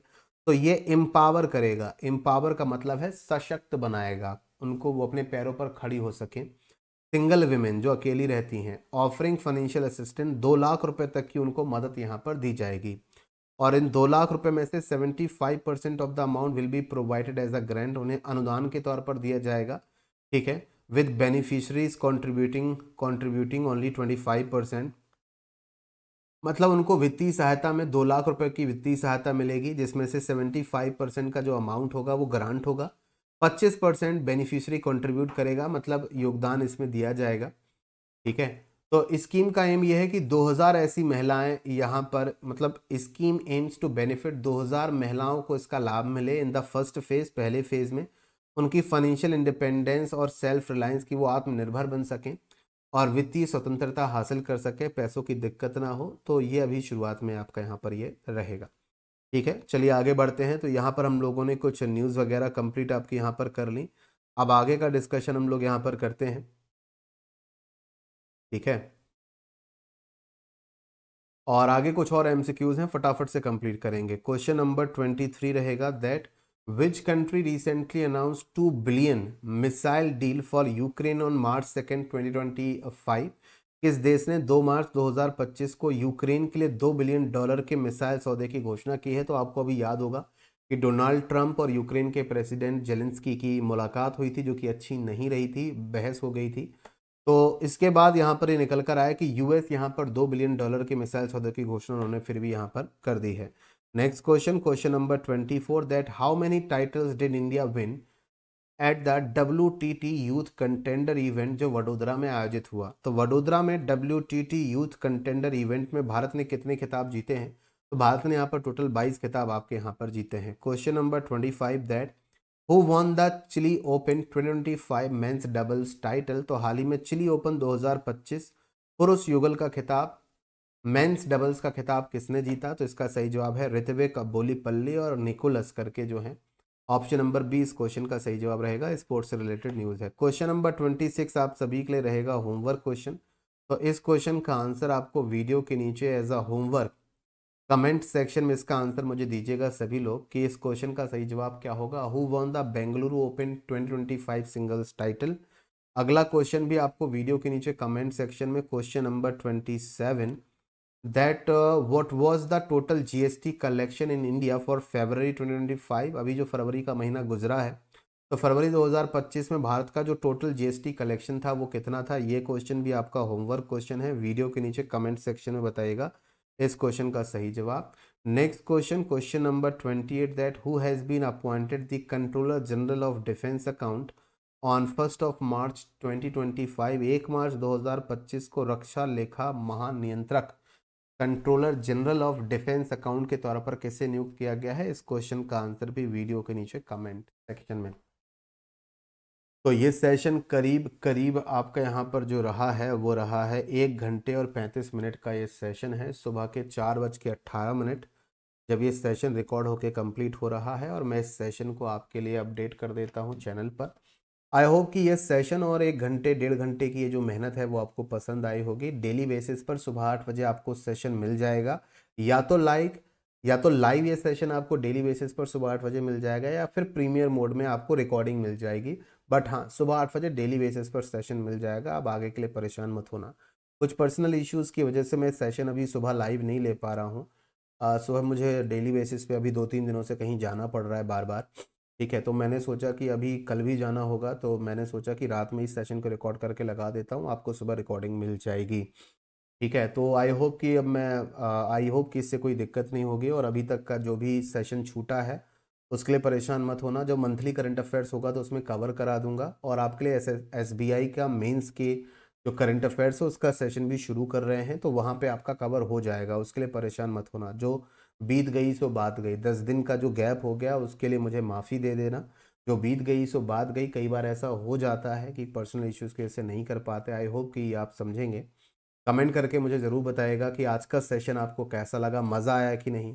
2-3 और मतलब 3, 4 और 5 तारीख को जो करंट अफेयर्स नहीं हुई उसका पूरा सार मैंने करीब 28 एमसीक्यूज़ कराए हैं, जिसमें से 25 एमसीक्यूज़ के साथ डिटेल्स में डिस्कशन कराया है। तो आई होप काफ़ी हद तक मैंने चीज़ें आपकी कवर करा दी हैं, जिससे आप प्रसन्न होंगे, जिससे आप खुश होंगे कि हाँ सर काफ़ी हद तक कवर हो गया है। तो सेशन को लाइक कर देना, प्यारे प्यारे कमेंट्स कर देना, होमवर्क के आंसर डाल देना।